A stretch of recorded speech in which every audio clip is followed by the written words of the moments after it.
Hare Krishna.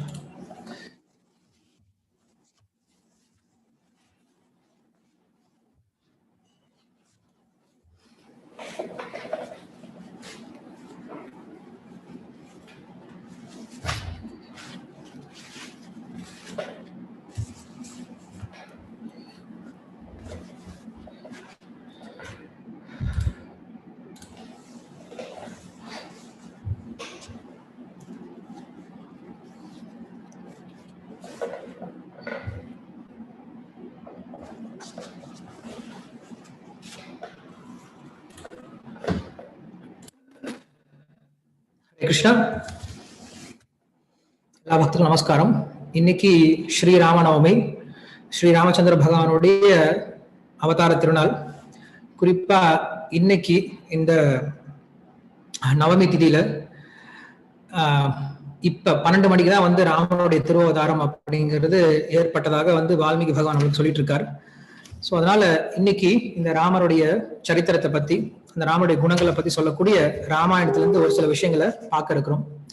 அதுக்கு முன்னாடி இந்த ராமாயணத்துடைய தியான ஸ்லோகம் அப்படிங்கிற ஒரு விஷயத்த நம்ம பிரார்த்தனை பண்ணிட்டு அதுக்கப்புறம் நம்ம ராமருடைய சரித்திரத்துக்குள்ள போலாம்.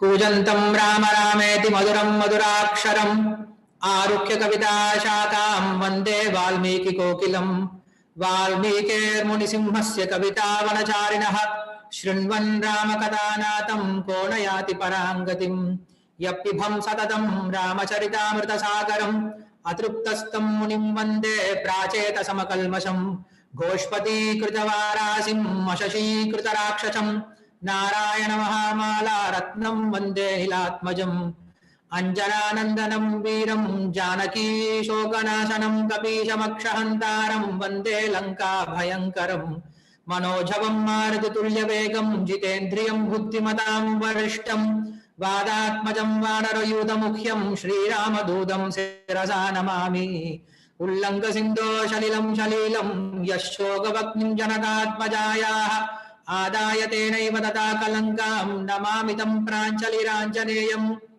आञ्जलेयमधिपाटलालनं काञ्चनाद्रिकमनीय विग्रहं पारिजाततरुमूलवासिनं भावयामि पवमाननन्दनं यत्र यत्र रघुनाथ कीर्तनं तत्र तत्र कृतमस्तकाञ्जलिं भाष्पवारि परिपूर्णलोचनं मारुतिं नमत राक्षसान्तकं वेदवेद्ये परे पुंसि जाते दशरथात्मजे वेदप्राचेदशादासीत् साक्षात् रामायणात्मनः तदुपगलसमाससन्धियोगं समुदोत्पन्नधार्थवाक्यबद्धं रघुवरचरितं मुनिप्रणीतं दशशिरसस्तवदं निशामयत् श्रीराघवं दशरथात्मजम् अप्रमेयं सीतापतिं रघुकुलान्वयरत्नदीपम् आजानुबाहवरविन्ददलायधाक्षं रामं निशाचर विनाशकरं नमामि वैदेही सहितं सुरत्रुमतले हैमे महामण्डपे मध्ये पुष्पकमासने मणिमये वीरासने सुस्थितम् அக்ரே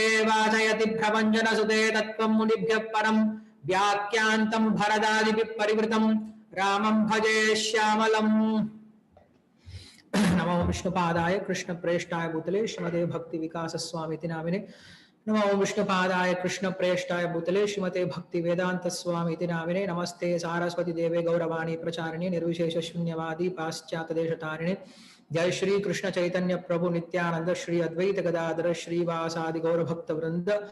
हरे कृष्ण कृष्ण कृष्ण हरे हरे, हरे राम राम राम हरे हरे. योऽन्तः प्रविश्य वाचमां प्रसुप्तां सञ्जीवयत्यखिलशक्तिधरस्वदाम्ना अन्यां हस्तचरणश्रवणत्वगादीन् प्राणान् नमो भगवते पुरुषाय तुभ्यं. पान्पस्मान् पुरुहूत वैरिबलवन् मातङ्गमाद्यत्कटा कुम्भोच्चाद्रिविपाटनादि कपटु प्रत्येक वज्रायिताः श्रीमत्कण्ठेरवास्य प्रतसुनकरा धारिदारातिदूर प्रत्वस्तत्पान्तशान्तप्रवृतमनसा भाविता भूरि भागैः. हरे कृष्ण. இன்று பகவான் ஸ்ரீ ராமச்சந்திரனுடைய அவதார திருநாள். அஜாயமானஹா பகுதா விஜாயத்தே அப்படின்னு சொல்ற மாதிரி பிறப்பற்றவன் பிறக்கிறான் அப்படின்னு சொல்லிட்டு உபனிஷத்துக்கள் சொல்லக்கூடிய ஒரு வாக்கியமா இருக்கு.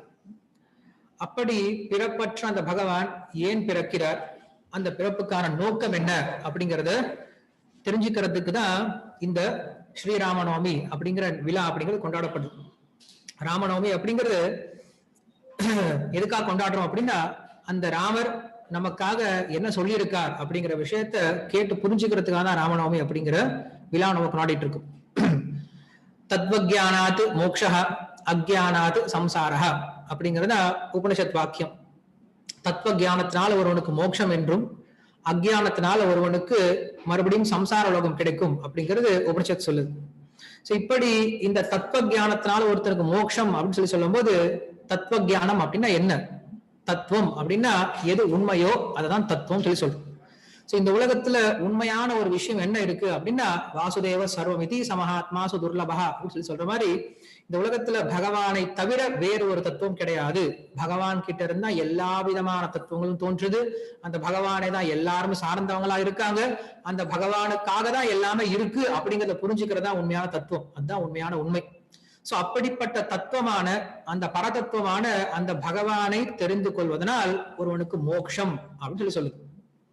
பயம் து அபினிவேஷத்துவம் அப்படின்ட்டு பாகவதம் சொல்லுது. ஒருவனுக்கு சம்சார லோகம் ஏன் கிடைக்குது அப்படின்னா, பகவானை புரிஞ்சுக்காத வரைக்கும். பகவானை புரிஞ்சுக்கிட்டான் அப்படின்னா அவனுக்கு சம்சாரம் கிடையாது. ஈஷாவாசம் இதம் சர்வம் அப்படின்றத யார் ஒருத்தன் புரிஞ்சுக்கிறானோ, எல்லாம் பகவானால பகவானுக்காக பகவானிடமே உள்ளது அப்படிங்கிறத புரிஞ்சுக்கிட்டானோ அவனுக்கு சம்சாரம் அப்படிங்கிறது கிடையாது. பகவானை பாக்குறவன் சம்சாரத்தை பாக்குறது கிடையாது, பௌதிகத்தை பாக்குறது கிடையாது. பௌதிகத்தை பாக்குறவன் பகவானை பாக்குறது கிடையாது. பௌதிகம் அப்படிங்கிறது பகவானை மறைச்சிட்டு இருக்கு. பகவானை பார்க்க ஆரம்பிச்சிட்டான் அப்படின்னா அவனுக்கு பௌதிகம் கண்ணுக்கு தெரிய போறது கிடையாது. சோ அப்படிப்பட்ட அந்த சம்சாரத்தை எப்படி நீக்குவதுன்னு சொல்லி கேட்கும் போது, தத்துவ ஜானாத்து மோக்ஷா சொல்லி சொல்லுது. பகவானை பற்றிய ஞானத்தினாலதான் ஒரு மோட்சம் அப்படின்னு சொல்லுது. சோ இந்த பகவானை பற்றிய ஞானத்தை எப்படி தெரிஞ்சுக்கிறது அப்படின்னு சொல்லி கேட்கும் போது, சாஸ்திர யோனித்வாத் அப்படின்னு சொல்லுது. அந்த பகவானை சாஸ்திரங்களால மட்டும்தான் அந்த பகவானை புரிஞ்சுக்க முடியும் அப்படின்ட்டு வேதங்கள் நம்மளுக்கு ரொம்ப தெளிவா சொல்லி கொடுக்குது. சோ அந்த சாஸ்திரமானது வேதம் வேதாந்தம் அப்படின்னு ரெண்டு பிரிவா இருக்கு. அப்படி வேதாந்தத்துல சொல்லப்பட்ட அந்த பரம்பொருளானது ஓரளவுக்கு கடுமையானதாகவும் குழப்பமானதாகவுமே இருக்கு சாஸ்திரத்தை படிக்கும் போது. ஏன்னா அந்த பரம்பொருளை சாஸ்திரத்தினால படிச்சு புரிஞ்சுக்க முடியல. சோ அப்ப எப்படிதான் இந்த சாஸ்திரத்தை புரிஞ்சுக்கிறது அப்படின்னு சொல்லி கேட்கும்போது, அதுக்குதான் நம்மளுக்கு என்ன பண்றாங்க அப்படின்னா, இதிகாச புராணாபியாம் வேத உபபிரம்மயேத் அப்படின்னு சொல்லி சொல்றாங்க. இந்த இதிகாசங்கள் புராணங்கள் அப்படிங்கிறது வேதத்துக்கு கொடுக்கப்பட்ட விளக்க உரை. இந்த விளக்க உரையினால ஒருத்தர் என்ன பண்ண முடியும், அந்த சாஸ்திரத்தை புரிஞ்சுக்க முடியும் அப்படின்னா வேத ஸ்வரூபனான அந்த வேத பரம புருஷனே நம்மளுக்கு சொல்லி கொடுக்குறார். சோ அப்ப வேதத்தை புரிந்து கொள்வதற்கு ஒருத்தர் என்ன பண்ணும், இதிகாச புராணங்களுக்கு போகணும் அப்படின்னு சொல்லி சொல்றார். சோ அதுல குறிப்பா ராமாயணம் அப்படிங்கிறது மிக உயர்ந்த ஒரு இதிகாசமா, ஆதி காவியமாக முதல்ல தோன்ற இதிகாசம் ராமாயணம் தான். பாகவதத்துக்கு முன்னாடியும் நம்மளுக்கு மகாபாரதம் இப்படிப்பட்ட வேதங்களை பிரிச்சு எழுதுவதற்கு முன்னாடியும் இருக்கக்கூடிய ஒரே ஒரு கிரந்தம் அப்படின்னா ராமாயணம் தான். அந்த சமயத்துல ராமாயணம் தோன்றிய சமயத்துல மற்ற கிரந்தங்கள்லாம் சமஷ்டி ரூபமா இருந்தது, வெஷ்டி ரூபமா கிடையாது. அதெல்லாம் சேர்ந்து இருந்தது. வேதம் அப்படின்னா 4 வேதமா கிடையாது, எல்லாம் ஒன்றாக தான் இருந்தது. 4 வேதமா பிரிச்சு எழுதப்படல. சோ அப்படிப்பட்ட சமயத்துல என்ன பண்றாங்க, இந்த வேதத்துக்கு ஒரு விளக்க உரை தேவை. ஏன்னா வேதத்தை நேரடியாக படிச்சு புரிஞ்சுக்க முடியல. அந்த வேதத்தை படிச்சாதான் அவனுக்கு பகவான புரியும் சொல்லும் போது, அப்ப எப்படி அந்த வேதத்தை புரிஞ்சுக்கிறதுன்னு சொல்லி கேட்கும் போது, அப்பதான் என்ன பண்றாங்க, ராமாயணம் அப்படின்ற இந்த ஒரு மகா இதிகாசம் அப்படிங்கிறது எழுதப்பட்டது. சோ இந்த இதிகாசத்தினால் நம்ம என்ன பண்றோம், ராமரை தெரிஞ்சுக்கிறோம். ராமாயணம் அப்படின்னா என்ன அர்த்தம், ராமஸ்ய அயனக, எந்த ஒரு பொருளால ராமன் தெரியப்படுகிறானோ, ராமன் அறியப்படுகிறானோ, எந்த ஒரு கிரந்தத்தினால ராமரை முழுமையாக உணர முடியுமோ அப்படிப்பட்ட கிரந்தம் தான் என்ன சொல்றோம், ராமாயணம் அப்படின்னு சொல்றோம். சோ இங்க ஏன் ராமரை பத்தி படிச்சுட்டு இருக்கோம், இதிகாசங்கள் அப்படிங்கிறது வேதத்தினுடைய விளக்கமா இருக்கிறதுனால, அது வேதத்துடைய விளக்கம் சொன்னா போதும் இல்ல, ஏன் ராமாயணத்தை பத்தி சொல்லுது அப்படின்னு சொல்லி கேட்கும்போது, அதுக்கு தான் நம்மளுக்கு ஆரம்பத்திலே சொல்லி கொடுக்குறாங்க. அந்த பரம்பொருள் யாரு அப்படிங்கிற விஷயத்தான் ராமாயணம் நமக்கு ஆரம்பத்துல இருந்தே சொல்லிட்டு போகுதாக நம்ம பார்த்துட்டு இருக்கோம். அதனால இன்னைக்கு இந்த ராமநவமி அன்னைக்கு பொதுவா என்ன பண்ணுவோம், எல்லாருமே ராமரை பத்தி ஏதாவது கதைகளை கேட்டு தெரிஞ்சுக்கலாம் அப்படின்னு சொல்லி முயற்சி பண்ணுவோம். நல்ல விஷயம் தான், ராமரை பற்றிய விஷயங்களை தெரிஞ்சுக்கிறது ரொம்ப முக்கியமான விஷயம். ஆனா அந்த ராமரை பற்றி தெரிந்து கொள்வதற்கு முன்னாடி அந்த ராமரை ஒருத்தர் தெரிஞ்சுக்கிட்டாரு இல்லையா, அவரை பத்தி நம்ம தெரிஞ்சுக்கிறது ரொம்ப முக்கியம். ஏன்னா ஸ்ரீமத் பாகவதத்தை தெரிஞ்சுக்கிறதுக்கு முன்னாடி என்ன பண்ற அப்படின்னா, பரீட்சித் மகாராஜா சுகதேவ கோஸ்வாமி கிட்ட கேட்கிறாரு. அதாவது சவுனகாதி ரிஷிகள் வந்து பாகவதம் தெரிஞ்சுக்க வராங்க சூத்த கோஸ்வாமி கிட்ட இருந்து. சூத்த கோஸ்வாமி கிட்ட பாகவத்தை பத்தி கேள்வி கேட்கிறாங்க. அவரு பாகவதம் பேச ஆரம்பிக்கிறார்.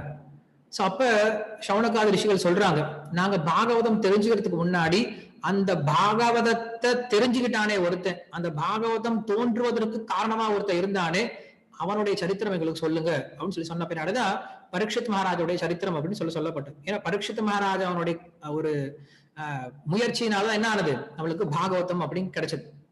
அது போல ஒருவனுக்கு இன்னைக்கு நம்மளுக்கு ராமரை பத்தி ஏதாவது தெரியும், நம்ம ராமரை பத்தி ஏதாவது தெரிஞ்சிட்டு இருக்கோம் அப்படின்னா அதுக்கு ஒரே ஒரு காரணம் என்ன அப்படின்னா வால்மீகி ரிஷி. சோ வால்மீகி ரிஷியினுடைய கருணை இல்லை அப்படின்னா நமக்கு ராமரை தெரியாது, லக்ஷ்மணரை தெரியாது, சீதையை தெரிய போறது கிடையாது, நமக்கு ராமாயணத்தை பத்தி ஒன்னும் தெரிய போறது கிடையாது. சோ பகவான் அநேகமான அவதாரங்கள்ல கீழிறங்கி வரும் பொழுது ரிஷிகள் என்ன பண்றாங்க, அதை உட்காந்து எழுதி வைக்கிறாங்க. சோ ஏன்னா பின்னாடி வரக்கூடிய சங்கதிகள் அதை படிச்சு புரிஞ்சுக்கணும் அப்படின்றதுனால. இதனாலதான் மற்ற தேவர்களுக்கு இவ்வளவு ஒரு உற்சாகம் அப்படிங்கிறது கிடையாது. எத்தனையோ தேவர்கள்லாம் இருக்காங்க, ஆனா அந்த தேவர்களுக்கு பக்தர்கள் கிடையாது, அந்த தேவர்களுக்கு அப்படிப்பட்ட ஒரு சரித்திரம் அமையல. அதனால அந்த தேவர்களை பார்த்தோம் அப்படின்னா மரியாதை வரலாம். ஆனா ராமருக்கோ கிருஷ்ணருக்கோ அப்படிப்பட்ட சரித்திரம் இருக்கு, அப்படிப்பட்ட லீலைகள் இருக்கு, அப்படிப்பட்ட பக்தர்கள் அமைஞ்சாங்க அவங்கள பத்திய சரித்திரத்தை எழுதி வைக்கிறதுக்கு. அதனால அவங்க இன்னைக்கும் உலகம் இருக்கிற வரைக்கும் என்ன ஆகுது, இந்த ராமாயண மகாபாரத பாகவதம் அப்படிங்கிறது உலகம் முழுக்க பரவிட்டு இருக்கு, பேசப்பட்டிருக்கு.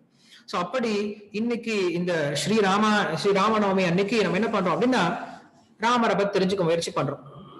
ராமரை பத்தி தெரிஞ்சுக்க முயற்சி பண்ணும் பொழுது அதுல சொல்றாங்க தத்வஹ அப்படின்னு சொல்லி சொல்றோம். ஜென்ம கர்மச்சமே திவ்யம் ஏவம் யோவேதி தத்வதஹ அப்படின்னு சொல்றோம். சோ பகவானுடைய பிறப்பு, பகவானுடைய செயல்கள் எல்லாமே எப்படிப்பட்டது, திவ்யமானவை. இவைகளை யார் ஒருவன் தத்துவபூர்வமாக தெரிஞ்சுக்கிறானோ அவன் என்ன பண்றான், மறுபடியும் இந்த உலகத்துல பிறவி எடுக்கிறது கிடையாது. அர்ஜுனா மாமபேத்திய புனர்ஜென்ம துக்காலயம் அசாஸ்வதம் அப்படின்னு சொல்லி சொல்றான்.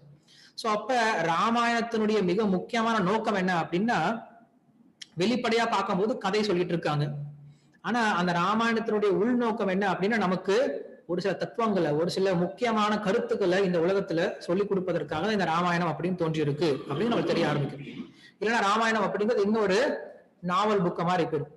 இன்னைக்கு பார்த்தோம் அப்படின்னா பொன்னியின் செல்வன் அப்படின்னு ஒரு பெரிய நாவல் இருக்கு, சிலப்பதிகாரம் ஒரு இருக்கு. இதெல்லாம் என்ன பண்ணலாம் அப்படின்னா ஒரு காவியமாகவோ இல்ல ஒரு கதாநாயகனை பற்றி சொல்லக்கூடிய ஒரு சரித்திரமா அமைஞ்சு போயிடுது.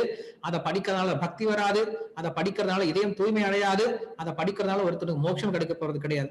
சோ அதே போல நம்ம ராமாயணத்தையும் வெறும் ஒரு சரித்திரமாக, ஒரு காவியமாக, ஒரு கதையாக, சுவாரஸ்யமான நபர்கள் கொண்ட ஒரு சித்திரத்தை கொண்ட ஒரு புஸ்தகமா படிச்சோம் அப்படின்னா ராமாயணத்தால ஒரு பிரயோஜனம் இருக்காது. அந்த ராமாயணத்தை படிக்கும் போது அந்த ராமாயணத்தில் உள்ள தத்துவங்களை புரிஞ்சுக்கிட்டு எதற்காக இதை சொன்னாங்க அப்படிங்கிற விஷயத்த நம்ம புரிஞ்சுக்கல அப்படின்னா ராமாயணம் படிச்சு பிரயோஜனம் எல்லாம் போயிடும். அதனாலதான் ராமாயணத்தை படிக்கிறதுக்கு முன்னாடி என்ன பண்றாங்க அப்படின்னா அந்த ராமனுடைய தத்துவத்தை என்ன பண்றாங்க அப்படின்னா அவங்களுக்கு ராமாயணத்தை சொல்லி கொடுக்குறாங்க.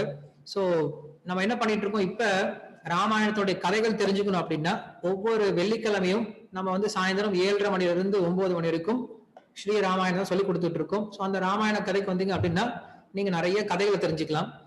இன்னைக்கு நம்ம என்ன பார்க்க போறோம் அப்படின்னா ஒரு முக்கியமான ஒரு விஷயத்த பார்க்க போறோம். என்னன்னா இந்த ஸ்ரீராமாயணம் அப்படிங்கிறது ஸ்ரீ வைஷ்ணவ சம்பிரதாயத்தில் ரொம்ப முக்கியமான ஒரு கிரந்தமா கருதப்படுது. எப்படி கௌடிய வைஷ்ணவர்களுக்கு ஸ்ரீமத் பாகவதம் ரொம்ப முக்கியமான கிரந்தமோ அது போல ஸ்ரீ வைஷ்ணவர்களுக்கு இந்த ராமாயணம் அப்படிங்கிற ரொம்ப முக்கியமான கிரந்தம், பிரகரண கிரந்தம் போல. அவங்க என்ன பண்ணுவாங்க அப்படின்னா இந்த ஸ்ரீராமாயணத்துக்கு அவ்வளவு முக்கியத்துவம் கொடுத்து இதில் இருக்கக்கூடிய தத்துவ விஷயங்களே ரொம்ப அதிகமா சொல்லி கொடுப்பாங்க. அதுலயும் குறிப்பா பார்த்தோம் அப்படின்னா ஸ்ரீபாத ராமானுஜ ஆச்சாரியர் ராமானுஜர் என்ன பண்ணார் அப்படின்னா இந்த ராமாயணத்தை கற்றுக்கொள்வதற்காக ஒரு குருவை அணுகிறார். திருமலை நம்பி அப்படின்னு சொல்லக்கூடிய ஒரு குருவை அணுகி அவர்கிட்ட என்ன பண்ண அப்படின்னா ராமாயணத்தினுடைய ரகசியமான அர்த்தங்கள்லாம் கேட்டு தெரிஞ்சுக்கிறாரு. சோ ராமாயணத்துல மொத்தம் 18 ரகசிய அர்த்தங்கள் இருக்குன்னு சொல்லி சொல்றாங்க. இந்த 18 ரகசிய அர்த்தங்களை சொல்வதற்கு தான் ராமாயணம் தோன்றி இருக்கு அப்படின்னு சொல்லி சொல்றாங்க. இந்த 18 ரகசியங்களை திருமலை நம்பிக்கிட்ட இருந்து ஸ்ரீபாத் ராமானுஜாச்சாரியர் எவ்வளவோ கஷ்டப்பட்டு ரொம்ப பணிவோட சேவைகளை செஞ்சு அவர்கிட்ட கத்துக்கிட்டார். திருமலை நம்பி அப்படின்றவர் ஸ்ரீ வெங்கடம் அப்படின்னு சொல்லக்கூடிய திருப்பதியில பிறந்து அங்க பகவானுக்கு தீர்த்த கைங்கரியம் செஞ்சுட்டு இருக்கக்கூடியவர். சோ அவர்கிட்ட என்ன பண்றாரு ராமானுஜர் போய் அவ்வளவு பெரிய பண்டிதா இருக்கக்கூடிய ராமானுஜர் என்ன பண்றாரு அப்படின்னா திருமலை நம்பி ஒரு சாதாரண ஒரு சொல்ல போனோம் அப்படின்னா வெளிப்படையா சொல்ல போனோம் அப்படின்னா அவ்வளவு பண்டிதரை போல இல்லாதவர்கிட்ட என்ன பண்றாரு போய் ஒரு சாஸ்திர அர்த்தங்களை புரிஞ்சுக்கிறார். அதனாலதான் பாண்டித்யத்துக்கும் பக்திக்கும் சம்பந்தமே இல்லை. ஒருவன் பண்டிதனா இருக்கலாம் ஆனா பக்தி இல்லை அப்படின்னா அவனுக்கு விஷயங்கள் புரிய போறது கிடையாது. சோ அதனால திருமலை நம்பி ஒரு உயர்ந்த பக்தரா இருக்கிறதுனால என்ன பண்றாரு 18 அர்த்தங்கள் என்ன அப்படிங்கிற விஷயத்த இன்னைக்கு நான் பார்க்க முயற்சி பண்ணலாம். சோ நீங்க இன்னைக்கு இந்த ராமாயணம் இந்த ராமநவமி இன்னைக்கு ராமர் சொன்ன ராமனுடைய வாழ்க்கையில் நடந்த இல்ல ராமர் இந்த உலகத்துல தோன்றுவதற்கான காரணமா இருந்த அந்த 18 விஷயங்களை புரிஞ்சுக்கிறதுக்கு முயற்சி பண்ணலாம். இது எல்லாரும் கொஞ்சம் கவனமா கேட்க முயற்சி பண்ணுங்க. இது பொதுவா ரொம்ப ரகசிய கிரந்தங்கள் சொல்லி சொல்லுவாங்க. இந்த ரகசிய கிரந்தங்களை அவ்வளவு சீக்கிரமா யாருக்கும் சொல்லி கொடுத்துட மாட்டாங்க. என்ன பண்ணுவாங்கன்னா ரொம்ப இன்சைட் பீப்புள் ரொம்ப தீவிரமா இருக்கக்கூடிய பக்தர்களுக்கு யாரெல்லாம் சமாஷியம் வாங்கிப்பாங்களோ அவங்கள போன்ற பக்தர்கள் தான் இந்த விஷயங்கள்லாம் சொல்லி கொடுப்பாங்க. பட் இருந்தாலும் இன்னைக்கு ராமநவமி அப்படின்றதுனால நம்ம ராமாயணம் தெரிஞ்சுக்கலாம். சோ ராமாயணத்தில் இருக்கக்கூடிய மிக முக்கியமான இந்த 18 விஷயங்கள் என்ன அப்படிங்கறத ஒவ்வொன்றா நம்ம பார்க்க முயற்சி பண்ணலாம். சோ அதுல முதல் விஷயம் என்ன அப்படின்னா ராமாயணம் எதுக்காக பேசப்பட்டது, ராமாயணத்துல சொல்லப்பட்ட விஷயம் என்ன அப்படின்னா நான் சொன்ன மாதிரி இந்த ராமாயணம் அப்படிங்கிறது வேதாந்தம் அப்படின்னு சொல்லக்கூடிய இந்த 2 விஷயத்தினுடைய சாரத்தை சொல்ல வந்ததுதான் அப்படின்னு சொல்லி சொல்றோம். சோ ராமாயணம் அப்படிங்கிறது முதல்ல எதுக்காக பேசப்பட்டது அப்படின்னா யார் பகவான், பரத்வம் யாரு முழுமுதற் கடவுள் அப்படிங்கிற விஷயத்தை நன்கு விளக்குவதற்காக ராமாயணம் தோன்றியது அப்படின்னு சொல்லி சொல்றோம். சோ அதான் நமக்கு முதல் விஷயமாக ராமாயணத்துடைய விஷயமா சொல்றாங்க. ஏன்னா சாஸ்திரம் அப்படிங்கிறது எதுக்காக இருக்கு நம்மளுக்கு பரமபுருஷ பகவானை பற்றி சொல்றதுக்காக இருக்குன்னு சொல்லி சொல்றோம். ஆனா அந்த சாஸ்திரத்தை படிக்கும் போது நிறைய தேவர்களை பத்தி சொல்லப்பட்டது. அப்படி சொல்லும் போது நமக்கு உண்மையில சந்தேகம் வரும். இப்படி நிறைய தேவர்களை பத்தி சொல்றாங்களே இதில் யாரு பகவான் தெரியலையே, இதுல யாரு முழுவதற் கடவுள்ட்டு ஒரு குழப்பம் வரும். அதனாலதான் நம்மளுக்கு சாஸ்திரம் சொல்லு யதோவாயுவானி பூதானி ஜாயந்தி ஏன ஜாதானி ஜீவந்தி பிரதீயந்தி அபிவிசந்தி தத் விஜிஜ்ஞாஸ்வ அப்படின்னு சொல்லு. யாரிடமிருந்து எல்லாம் தோன்றுகிறதோ, யாரால் எல்லாம் பாதுகாக்கப்படுகிறதோ, யாரிடம் எல்லாம் போய் லயக்கிறதோ அப்படிப்பட்ட அந்த பரம்பொருளை பற்றி நீ கேட்டு தெரிஞ்சுக்கோ அப்படின்னு நம்மளுக்கு உபனிஷத் சொல்லி கொடுக்குது. சோ அப்படி உபனிஷத் வாக்கியத்தை நிரூபிக்கும் விதமாக ராமாயணம் அப்படிங்கிறது எப்படி ஆரம்பிக்குது அப்படின்னா பரத்வம் யாரு, பரமபுருஷன் யாரு. வேதத்துல கடவுளுக்கு அநேகமான குணங்கள் சொல்லப்பட்டிருக்கு. சர்வசக்தனாய், சர்வசுவாமியாய், சர்வ சுலபனாய், சர்வ அந்தர்யாமியாய், சர்வஜனாய் அப்படின்ட்டு பல்வேறு குணங்கள் சொல்லப்பட்டிருக்கு. சரி, இந்த குணங்கள்லாம் யார சொல்றாங்க? பகவான் சொல்லி சொல்றாங்க. எல்லா இடத்துல நிறைஞ்சிருக்கான்னு சொல்லி சொல்றாங்க. எல்லாரையும் காக்கக்கூடியன்னு சொல்லி சொல்றாங்க. எல்லாமே அவர்கிட்ட தான் தோன்றுச்சுன்னு சொல்லி சொல்றாங்க. எல்லாருக்குள்ளயும் பரமாத்மாவா இருக்கான்னு சொல்லி சொல்றாங்க. எல்லாத்தையும் தெரிஞ்சவரா இருக்கான்னு சொல்லி சொல்றாங்க. கடைசியில் எல்லாத்துக்கும் மோட்சம் கொடுக்கக்கூடியவரா இருக்கான்னு சொல்லி சொல்றாங்க. இப்படி பகவானுக்கு அநேகமான குணங்கள் சாஸ்திரம் சொல்லப்பட்டிருக்கு. ஆனா அந்த பகவான் யாருன்னு தெரியலையே. அது ருத்ரனா, பிரம்மாவா, இந்திரனா, அக்னியா தெரியலையே, யாருக்குன்னு சொல்றது? இந்த குழப்பம் தான் எல்லாத்துக்கும் வரும்.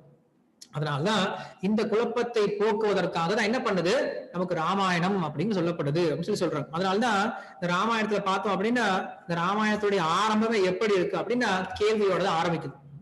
என்ன கேள்வியோட ஆரம்பிக்கிறாரு இங்க நாரத ரிஷி என்ன பண்றாரு அப்படின்னா வால்மீகி ரிஷி ஆசிரமத்துக்கு வரார். சோ அங்க வரும்போது வால்மீகி ரிஷி நாரதர் கிட்ட இந்த கேள்வி கேட்கிறார். என்ன கேட்கிறாரு? அவர் கேட்கக்கூடிய மிக முக்கியமான ஒரு கேள்வி, இந்த ராமாயணத்தை ஆரம்பிக்கிற கேள்வி என்னது? கோன்வஸ்மின் சாம்பிரதம் லோகே அப்படின்னு கேட்கிறார்.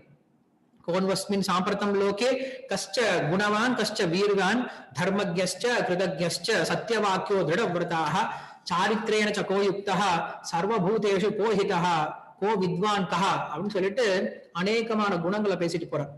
சாஸ்திரங்கள்ல கூறப்பட்ட அப்படிப்பட்ட குணங்களை கொண்ட நபர் யாரு, இந்த குணங்கள்லாம் யாருக்கு சொந்தம் அப்படின்ற கேள்வி கேட்கிறார். சோ அப்படி கேட்கும் போது அதுக்கு நாரதர் பதில் சொல்றாரு, அந்த சாஸ்திரத்துல சொல்லப்பட்ட அநேகமான கல்யாண குணங்களை சொந்தமாக கொண்ட ஒரே ஒரு நபர் யாரு அப்படின்னா இக்ஷ்வாகு வம்சே பிரபவோ ராமோ நாமஹ ஜனைஹி ஸ்ருதா நித்யாத்மா மகாவீரியோ துதிமான் வை அப்படின்னு சொல்லி சொல்றோம். அந்த சாஸ்திரத்துல சொல்லப்பட்ட அநேகமான குணங்களுக்கு சொந்தக்காரன் யாரு அப்படின்னா இக்ஷ்வாகு குலத்துல பிறந்த ராமன் அப்படின்ற நாமத்தை கொண்டவன் தான், தெரியாதா அப்படின்னு சொல்லி சொல்றாரு. இங்க நம்ம கேட்கக்கூடிய கேள்வியினுடைய அர்த்தம் என்னன்னு புரிஞ்சுக்கணும். வெளிப்படையா பார்க்கும்போது ராமாயணத்துல பார்த்தோம் அப்படின்னா வால்மீகி ரிஷி கேள்வி கேட்கிற மாதிரி இருக்கும். என்ன கேள்வி கேட்கிறார்? இப்படிப்பட்ட குணங்களை கொண்ட நபர் யாரு அப்படின்னு சொல்லி கேள்வி கேட்கிறார். இந்த உலகத்துல இப்படிப்பட்ட குணங்களை கொண்ட அந்த நபர் யாராவது இருக்காங்களா, அவனை பத்தி ஒரு புக் எழுதணும் அப்படின்னு சொல்லிட்டு வால்மீகி கேள்வி கேட்கிறார். நான் அதை பதில் சொல்றேன், ஏன் அப்படிப்பட்ட குணங்களை உள்ளவன் தெரியாத அவனுக்கு? ராமன் ஒருத்தர் இருக்கானே, அவனுக்கு இப்படிப்பட்ட குணங்கள் இருக்கு. சச்ச சர்வ குணோபேதா ராமஹ. நான் 1000 குணம் சொல்லலாம், நீ 1,00,000 குணம் சொல்லலாம், இன்னொருத்தன் 1 கோடி குணங்கள் சொல்லலாம். ஆனா அவனுடைய குணம் அப்படிங்கிறது அதையும் தாண்டி இருக்கும். அப்படி அநேகமான கல்யாண குணங்களை கொண்டவன் தான் ராமன் அப்படின்னு சொல்லி சொல்றான். சோ வெளிப்படையா பார்க்கும்போது ஒருவனுடைய குணத்தை பத்தி கேட்கிற மாதிரி இருக்கும். ஆனா இதோட உண்மையான அர்த்தம் என்ன அப்படின்னா கோன்வஸ்மின் சாம்பிரதம் லோகே அப்படின்னு கேட்கும்போது அங்க லோகே அப்படின்ற சப்தத்துக்கு இந்த உலகம் அப்படின்றது கிடையாது, சாஸ்திரம் அப்படின்னு அர்த்தம். கிமேகம் தெய்வத்தம் லோகே. நம்மளுக்கு யுதிஷ்டர் பீஷ்ம தேவர்கிட்ட கேள்வி கேட்டு இதுதான் கேட்கிறார், கிமேகம் தெய்வத்தம் லோகே அப்படின்னு அங்கேயும் அந்த கேள்வியா கேட்கிறார். என்ன கேட்கிறாரு? கிம் ஏகம் தெய்வத்தம் லோகே. சாஸ்திரத்துல லோகே அப்படின்ற சப்தத்துக்கு சாஸ்திரம் அப்படின்னு அர்த்தம். சாஸ்திரங்கள்ல கூறப்பட்ட பல்வேறு விதமான கடவுள்கள்ல கூறப்படக்கூடிய ஒரே ஒரு உயர்ந்த கடவுள், முழுமுதற் கடவுள் யாரு அப்படின்னா பீஷ்ம தேவர்கிட்ட யுதிஷ்டர் கேட்கிறாரு. அங்க கிமேகம் தெய்வத்தம் லோகே. இங்க என்ன பண்றாரு? அதே தான் கேட்கிறாரு, கோன்வஸ்மின் சாம்பிரதம் லோகே. இங்க அந்த லோகே அப்படின்ற சப்தம் வருது. அதனால ராமாயணம் அப்படிங்கிறது ஆரம்பம் எப்படி ஆரம்பிக்குது? அந்த கடவுளுடைய குணங்களை கொண்டு அந்த கடவுள் யாருன்னு சொல்லி கேட்கும் போது இங்க நம்மளுக்கு நாரத பகவான் ரொம்ப தெளிவா சொல்றாரு, இக்ஷ்வாகு வம்சே பிரபவா. இக்ஷ்வாகு குலத்துல பிறந்த அந்த ராமன் அப்படின்னு நாமத்தை உடைய அவனுக்கு தான் இந்த எல்லா குணங்களும் பொருந்தும், அவன் தான் முழுமுதற் கடவுள் அப்படின்ட்டு ராமாயணத்துடைய ஆரம்பத்திலேயே முழுமுதற் கடவுள் அப்படிங்கிற நாமம் யாருக்கு பொருந்தும், சாஸ்திரத்தில் சொல்லப்பட்ட எல்லா விதமான குணங்களும் யாருக்கு பொருந்தும் அப்படின்னா ராமருக்கு தான் பொருந்தும், நாராயணனுக்கு தான் பொருந்தும், கிருஷ்ணருக்கு தான் பொருந்தும். அதனால புருஷயுக்தம் அப்படின்னு சொல்லி சொல்லப்படுது. வேதங்கள்ல பல்வேறு விதமான தேவர்களை புகழ்ந்தாலும் புருஷயுக்தம் என்ன பண்ணுது அப்படின்னா அந்த தேவர்களுக்கு எல்லாம் புருஷன் யாரு அப்படிங்கிற விஷயத்த புருஷயுக்தங்களுக்கு உதாரணமா கொடுக்கும். அத போல இந்த ராமாயணம் அப்படிங்கிறது புருஷயுக்தத்தோட விளக்கம் அப்படின்னு சொல்லி சொல்லலாம், இல்லைன்னா காயத்ரி மந்திரத்தோட விளக்கம் அப்படின்னு கூட சொல்லி சொல்றாங்க. அதனால ஃபர்ஸ்ட் விஷயம் நான் பார்த்திருக்கோம், ராமாயணத்தினுடைய முதல் விஷயம் என்ன அப்படின்னா பகவான் சாஸ்திரங்களில் கூறப்பட்ட எல்லா விதமான குணங்களுக்கும் சொந்தக்காரன் ஸ்ரீராமர் அப்படிங்கிற விஷயத்த முதல்ல சொல்லி கொடுக்கிறார். அதுக்கப்புறம் பார்த்தோம் அப்படின்னா இது இறுதி வரைக்கும் போயிட்டு இருக்கு. ராமர் முழுமுதற் கடவுள் அப்படிங்கிற விஷயத்தை ராமாயணம் முழுக்க நம்ம என்ன பண்ணுவோம் அப்படின்னா படிச்சுட்டு வரப்போறோம். சோ அது நம்ம ராமாயணம் கேட்கும் போது உங்களுக்கு தெரிய ஆரம்பிக்கும். ரெண்டாவது என்ன அப்படின்னா அப்படிப்பட்ட அந்த முழுமுதற் கடவுளை அடையும் வழி என்னது அப்படின்னு ரெண்டாவது விஷயம் சொல்லி கொடுக்குறாங்க ராமாயணத்துக்கு. அந்த முழுமுதற் கடவுளை அடையக்கூடிய வழி என்னது? சரணாகதி. சரணாகதி அப்படின்ற ஒரு விஷயத்தினாலதான் அந்த பகவானை அடைய முடியும். அந்த சரணாகதினா என்னது? ஆணுக்குள்ளிய சங்கல்பா பிராதிக்குள்ளிய வர்ஜனம் ரக்ஷிஷ்யதீதி விஸ்வாசா கோத்ருப்தே வரணம் ததா ஆத்ம நிக்ஷேப கார்பண்யே சத்வித சரணாகதி. சரணாகதினால ஒருத்தன் பகவான் அடைய முடியும், அந்த பரம்பொருளை அடைய முடியும். அந்த சரணாகதி அப்படிங்கிறது 6 தத்துவங்களை கொண்டுள்ளது. இந்த 6 தத்துவங்கள் என்ன அப்படிங்கிற விஷயத்தை ராமாயணத்தை படிச்சா புரிஞ்சுக்கலாம். சோ ராமாயணம் கேட்கும் போது இந்த 6 தத்துவங்களும் ரொம்ப தெளிவாக பேசப்படும். நீங்க பாத்தீங்கன்னா ராமாயணத்துக்கு நிறைய பெயர்கள் இருக்கு. ஆதி காவியம் அப்படின்னு ஒரு பெயர் இருக்கு, சீதாயாக சரித்தம் மகத்து அப்படின்னு ஒரு பெயர் இருக்கு, சீதாவுடைய சரித்தம் அப்படின்னு ஒரு பெயர் இருக்கு. இன்னொரு விஷயம் என்ன அப்படின்னா சரணாகதி கிரந்தம் அப்படின்னு பெயர் இருக்கு. இந்த ராமாயணத்துக்கு ஒரு பெயர் என்ன அப்படின்னா சரணாகதி கிரந்தம் அப்படின்னு சொல்றாங்க. ஏன்னா ராமாயணம் முழுக்க பார்த்தோம் அப்படின்னா நிறைய விதமான சரணாகதி செய்யப்படுது.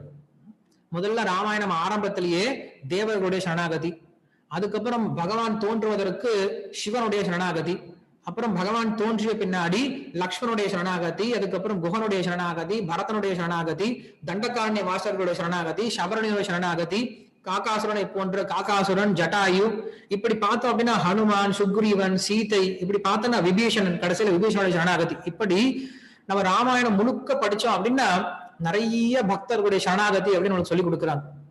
அவன் சொல்றாங்க பகவான் கிட்ட சரணாகதி பண்ணும் அப்படின்ட்டு.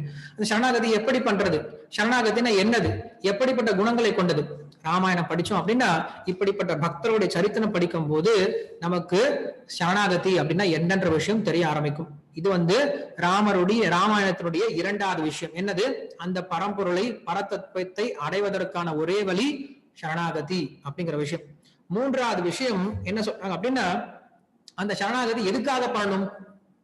சரணாகதி அப்படிங்கிறது ஆர்த்தோ ஜிக்யாசோ அர்த்தார்த்தி அப்படின்னு சொல்லிட்டு ஏதோ பொருளுக்காகவோ இல்ல கஷ்டப்படுறேன் அப்படின்ட்டோ இல்ல மோட்சம் அடையணும் அப்படின்ற எண்ணத்தோட சரணாகதி பண்ணக்கூடாதான், பகவானுடைய சேவைக்காக சரணாகதி பண்ணும் அப்படிங்கிற விஷயத்தை நம்மளுக்கு ராமாயணம் சொல்லி கொடுக்குது. சோ ராமாயணத்துல பார்த்தோம் அப்படின்னா எல்லாருடைய சரணாகதியும் எப்படி இருக்கு அப்படின்னா இந்த ஒரு விஷயம் தான் சொல்லுது. என்னது, பகவத் சேவைக்காக சரணாகதி பண்ணுமே தவிர மற்ற எதுக்காக சரணாகதி பண்ணக்கூடாது. அதே போல யாரிடம் சரணாகதி பண்ணும் அப்படிங்கிறது தெரிஞ்சுக்கிறோம். சரணாகதிக்கு யார் அதிகாரியும் கிடையாது, யார் வேணா சரணாகதி பண்ணலாம். நீங்க ராமாயணத்துல பார்த்தோம் அப்படின்னா காக்காசுரன்ற அசுரன் சரணாகதி பண்ணா, விபீஷணன்ற அசுரன் காக்காசுரன்ற ஒரு பக்ஷி சரணாகதி பண்ணது, விபீஷணன்ற அசுரன் சரணாகதி பண்றா, ஒரு அணில் சரணாகதி பண்ணது, ஒரு கிழவி சபரி சரணாகதி பண்றா, பெரிய ரிஷி அப்படின்னு சொல்லக்கூடிய சரபங்கர் சரணாகதி பண்றாரு. சோ இப்படி சரணாகதிக்கு இவங்கதான் சரணாகதி பண்ணும், இவங்க பண்ணக்கூடாது, இப்படிப்பட்ட சூழ்நிலையில பண்ணும், இப்படிப்பட்ட இடத்துல பண்ணும் அப்படிங்கிறது இல்லாம எப்படிப்பட்ட சூழ்நிலையில யாரு வேணா பகவான் கிட்ட சரணாகதி பண்ணலாம். ஏன் திரௌபதி அப்படிப்பட்ட ஒரு சூழ்நிலையில நடு அந்த சபையில கையை தூக்கிட்டு பகவான் கிட்ட சரணாகதி பண்ணலையா? ஒரு யானை தண்ணியில கஷ்டப்பட்டு இருக்கும்போது சரணாகதி பண்ணலையா? ஒரு சின்ன பையன் பிரகலாதன் அந்த அசுரனுடைய வீட்டுல இருந்து சரணாகதி பண்ணலையா? சரணாகதி அப்படிங்கிறது ஒரு நபரை பொறுத்தோ இல்ல ஒரு தேசத்தை பொறுத்தோ காலத்தை பொறுத்தோ கிடையாது. ஆனா நம்ம யாருக்கிட்ட சரணாகதி பண்றோம் அப்படிங்கிற விஷயத்தை பொறுத்து இருக்கு. சரணாகதி யார்கிட்ட பண்ணும் அப்படின்னா, யார் ஒருத்தன் நம்ம பண்ணக்கூடிய சரணாகதிக்கு தகுந்தாற் போல பலனை கொடுக்க முடியுமோ, நாம் சரணாகதி பண்ணக்கூடிய தகுதி அவனுக்கு இருக்கா அப்படிங்கிற விஷயத்த முதல்ல தெரிஞ்சக்கூடியவனா இருக்கணும். சரணாகதி பண்ணா மட்டும் பத்தாது, அந்த சரணாகதி பண்ண பின்னாடி அவன் என்ன பண்ணும், கருணையோட நம்மளுக்கு உதவி பண்ணக்கூடியவனா இருக்கணும். சோ முதல்ல சமர்த்தனா இருக்கணும், நம்முடைய சரணாகதிக்கு ஏற்றுக்கொள்ளக்கூடிய அளவுக்கு சமர்த்தனா இருக்கணும் நம்முடைய சரணாகதிக்கு. ஏன்னா அந்த சரணாகதியில பார்த்தோம் அப்படின்னா, உதாரணத்துக்கு ராமாயணத்துல பார்த்துருக்கோம், நிறைய விதமான சரணாகதி பார்த்தோம். ராமர் ஒரு இடத்துல சரணாகதி பண்றார், எல்லாரும் சரணாகதி பண்றாங்க ராமர் கிட்ட. ராமர் ஒருத்தர் கிட்ட சரணாகதி பண்றார். யார்கிட்ட சரணாகதி பண்றார் அப்படின்னா சமுத்திரராஜன் கிட்ட சரணாகதி பண்றார். ஆனா இப்ப கடல்ல ஒரு என்ன சொல்றது, ஒரு பாலம் போடணும் அப்படின்ற ஒரு விஷயம் வரும்போது விபீஷணன் சொல்றான், நீ சமுத்திரராஜன் கிட்ட சரணாகதி பண்ணு அப்படின்னு சொல்றார். சோ ராமர் என்ன பண்றாரு அப்படின்னா 3 நாள் உட்காந்து சமுத்திரராஜன் இந்த சரணாகதி பண்ணிட்டு அவனை பிரார்த்தனை பண்றாரு. சமுத்திரராஜனால ஒண்ணும் பண்ண முடியல. அதனால சரணாகதி அப்படிங்கிறது சரியான நபர்கிட்ட பண்ணும் அப்படின்னு சொல்றாரு. ஏன்னா சக்தி இல்லாதவங்கிட்ட சரணாகதி பண்ண ஒரு பிரயோஜனம் கிடையாது. ஏன்னா அவங்க கிட்ட சக்தி கிடையாது உன்னை காப்பாத்துறதுக்கு. சோ அப்படி சரணாகதி பண்ணக்கூடிய நபர், அதே போல அவன் கருணை வாய்ந்தவனா இருக்கணும் அப்படியே 2வது விஷயம். 3வது அவனை ரொம்ப எளிமையாக அணுகக்கூடிய நபரா இருக்கணும்.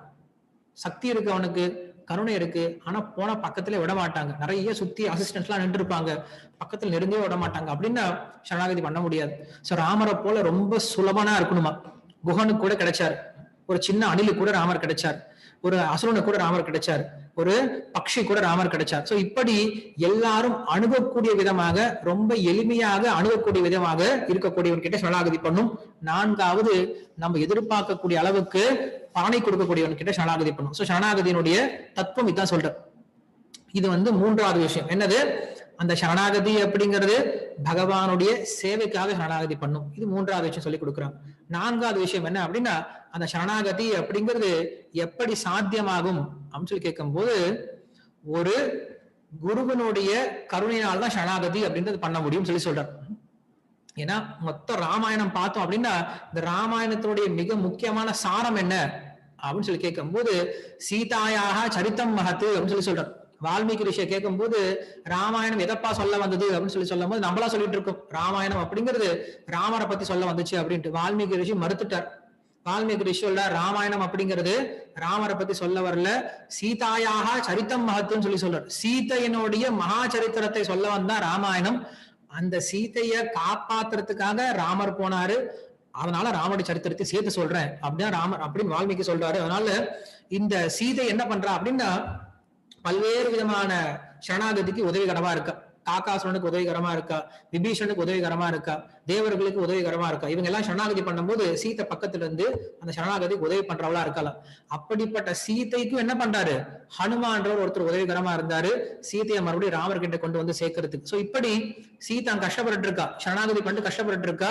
ஆனா அந்த சீதையை கொண்டு வந்து மறுபடியும் ராமர்கிட்ட சேர்த்தது யாரு அப்படின்னா ஹனுமான் அப்படின்ற ஒரு ஆச்சாரியர். சோ அதனால அந்த சரணாகதி அப்படிங்கிறது ஆச்சாரிய கிருப்பையினாலதான் நடக்கும் அப்படிங்கிற விஷயம் நம்மளுக்கு 4வது விஷயமா சொல்றாங்க. நீங்க எல்லாரும் பார்த்து கேட்டு இருப்பீங்க நினைக்கிறேன், ஒவ்வொரு விஷயம் சொல்லிட்டு வராங்க. சோ இப்படி சொல்லும் போது அந்த சரணாகதி பண்ணக்கூடிய நபர் இருக்கான் இல்லையா, அந்த நபருக்கு என்ன தகுதி இருக்கணும், சரணாகதி பண்ணுவதற்கான தகுதி எப்படிப்பட்டதா இருக்கணும் அப்படின்னு சொல்லி சொல்லும் போது 2 தகுதிகள் இருக்குன்னு சொல்லி சொல்றாங்க. ஒன்று சேஷத்துவம், அதாவது சேவை மனப்பான்மை அப்படின்றது முதல் தகுதி. 2வது பாரதந்திரியத்துவம். பாரதந்திரியம் அப்படின்னா அந்த பகவானுக்கு மட்டுமே ஆட்பட்டு இருக்கிறது. இது 2 விஷயம் அப்படின்னு சொல்லி சொல்றாங்க. சேஷத்துவம் அப்படின்னா சேவை மனப்பான்மை, 2வது அந்த பகவானுக்கு மட்டுமே சேவை பண்ணக்கூடிய மனப்பான்மை அப்படின்னு சொல்லி சொல்றாங்க. இதுக்கு உதாரணம் சொல்லி கொடுக்குறாங்க. சேவை மனப்பான்மை அப்படின்னா யார்கிட்ட தெரிஞ்சுக்கலாம் அப்படின்னா லக்ஷ்மணன் கிட்ட இருந்து தெரிஞ்சுக்கலாம். லக்ஷ்மணன் என்ன பண்றான் அப்படின்னா எப்பயுமே சேவை பண்ணிட்டே இருக்கார். லக்ஷ்மணன் கிட்ட கேட்கிறார், நீ ஏன் ராமர்கிட்ட சேவை பண்ணிட்டு இருக்க அப்படின்னு சொல்லி கேட்கும்போது லக்ஷ்மணன் சொல்றாரு, என்ன சொல்றது, ராமர் எனக்கு இவ்வளவு கொடுப்பார், இதை கொடுப்பார், அதை கொடுப்பான்னு சொல்லி நான் சேவை பண்ணல. ராமருக்கு சேவை பண்றது முக்கியமான காரணம் என்ன அப்படின்னா அந்த ராமருடைய குணங்கள். அப்படி என்னப்பா உங்க ராமகிட்ட குணம் இருக்கு அப்படின்னு சொல்லி கேட்கும்போது கிருதஜ்ஞஸ்ச பகுஞாசா அப்படின்னு சொல்லி சொல்றார். அந்த ராமருக்கு ஒரே ஒரு நல்ல குணம் என்ன அப்படின்னா நன்றி உடைமை. ஒருத்தன் சின்ன ஒரு சேவை பண்ணா கூட போதுமா, அந்த சின்ன சேவையை பெருசா எடுத்துக்கிட்டு அதையே பெரிய குணமா கொண்டாடிட்டு இருப்பாரு. சக்ரதேவ பிரபன்னாய தவாஸ்மி இஜியாதஹே அவயம் சர்வபூதேபியா ததாமி ஏதத் பிரதம் மம அப்படின்னு சொல்லிட்டு ராமாயணத்துடைய மிக முக்கியமான ஸ்லோகம், சரம ஸ்லோகம் அப்படின்னு சொல்லி சொல்லும். சோ அப்படி ராமர் என்ன நினைக்கிறார் அப்படின்னா ஒருத்தன் எனக்கு கொஞ்சம் சேவை பண்ணா கூட போதும், அந்த கொஞ்சம் சேவையை மிக உயர்ந்த ஒரு பக்தியா எடுத்துக்கிட்டு அவனுக்கு நான் மோட்சத்தையே கொடுக்குறேன்னு சொல்லி சொல்றேன். சோ இந்த ஒரு குணத்தை பார்த்தா என்ன பண்றேன், ராமருக்கு சேவை பண்றேன் அப்படின்னு சொல்லி சொல்ல லக்ஷ்மணன். சோ லக்ஷ்மணனுக்கு ராமருக்கு மட்டுமே சேவை பண்ணும். ராமர் வேண்டான்னு சொன்னாலும் விட மாட்டார். ராமர் சொன்னாரு, நீ காட்டுக்கு வராத, நீ இங்கே இரு, அம்மாவை பார்த்துக்கோ, மனைவியை பார்த்துக்கோ, முடியாது. ஏன்னா நான் பிறந்ததே என்னுடைய இயற்கையான குணமே உனக்கு சேவை பண்றதுக்கு தான். நீ சொன்னால் நான் கேட்க மாட்டேன். யாரு, ராமரே சொன்னாலும் லக்ஷ்மணன் என்ன பண்ணுவாரு, கேட்காம ராமருக்கு சேவை பண்ண போயிடுவார். இதுதான் சேவை மனப்பான்மை. இது ஒரு குணம். இது என்ன சொல்றது, சேஷத்துவம் அப்படின்னு சொல்லக்கூடிய குணம். 2வது குணம் என்ன அப்படின்னா பாரதந்திரியத்துவம். பாரதந்திரியம் அப்படின்னா அந்த பகவானுக்கு மட்டுமே அடிமைப்பட்டு கிடக்குறது. நான் மத்தவனுக்கு பிரயோஜனமாக மாட்டேன் அப்படின்னு நினைச்சிட்டு இருக்கிறது.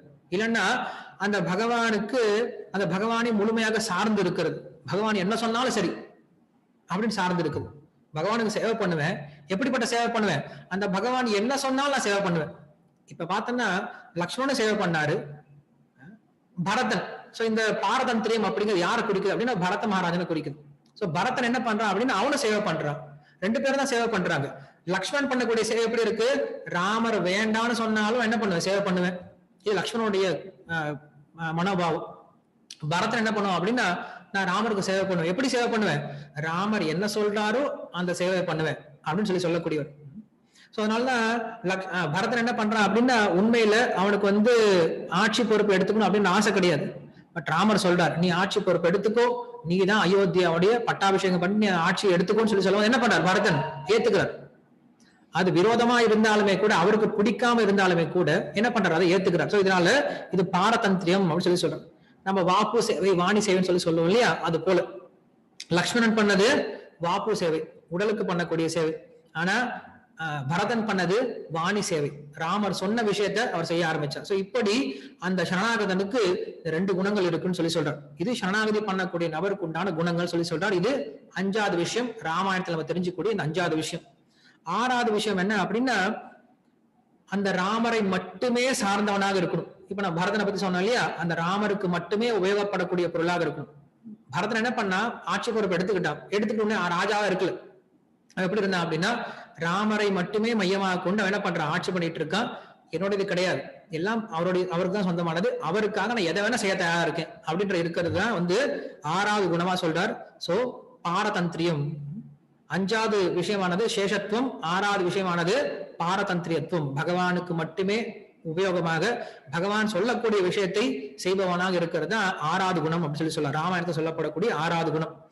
7வது குணம் என்ன அப்படின்னா, ஃபர்ஸ்ட் பகவானுக்கு சேவை பண்றது, 2வது பகவானுடைய வார்த்தைக்கு சேவை பண்றது, 3வது பகவானுடைய பக்தனுக்கு சேவை பண்றது. அது யாரை காட்டுறாங்க அப்படின்னா சத்ருகன். சத்ருகன் என்ன பண்றான் அப்படின்னா ராமருக்கும் சேவை பண்ணல, லக்ஷ்மணன் கிட்டையும் லக்ஷ்மணன் மாதிரியும் கிடையாது, இல்ல ராமனுடைய வார்த்தையை எடுத்துக்கிட்டு அவர் எதுவும் செய்ய கிடையாது. அவர் என்ன பண்ணாரு, பரதனுக்கு சேவை பண்ணிட்டு இருந்தார்.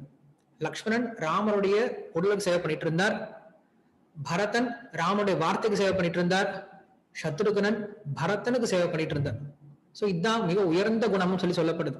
ஒருத்தன் பகவானுக்கு நேரடியா சேவை பண்றதை காட்டிலும், பகவானுடைய வார்த்தைகளுக்கு சேவை பண்றதை காட்டிலும், அந்த பகவானுடைய பக்தனுக்கு சேவை பண்றது அப்படிங்கிறது மிக உயர்ந்த குணம். அதனால சைத்தன்ய மகாபிரபு சொல்றாரு, கோபி பர்த்த பதகமலையோர் தாசானு தாசகா அப்படின்னு சொல்ல, நான் பகவானுடைய சேவகன் அப்படின்னு சொல்றதை காட்டிலும் நான் பகவானுடைய சேவகனுடைய சேவகன் அப்படின்னு சொல்றதுதான் உயர்ந்த விஷயம்.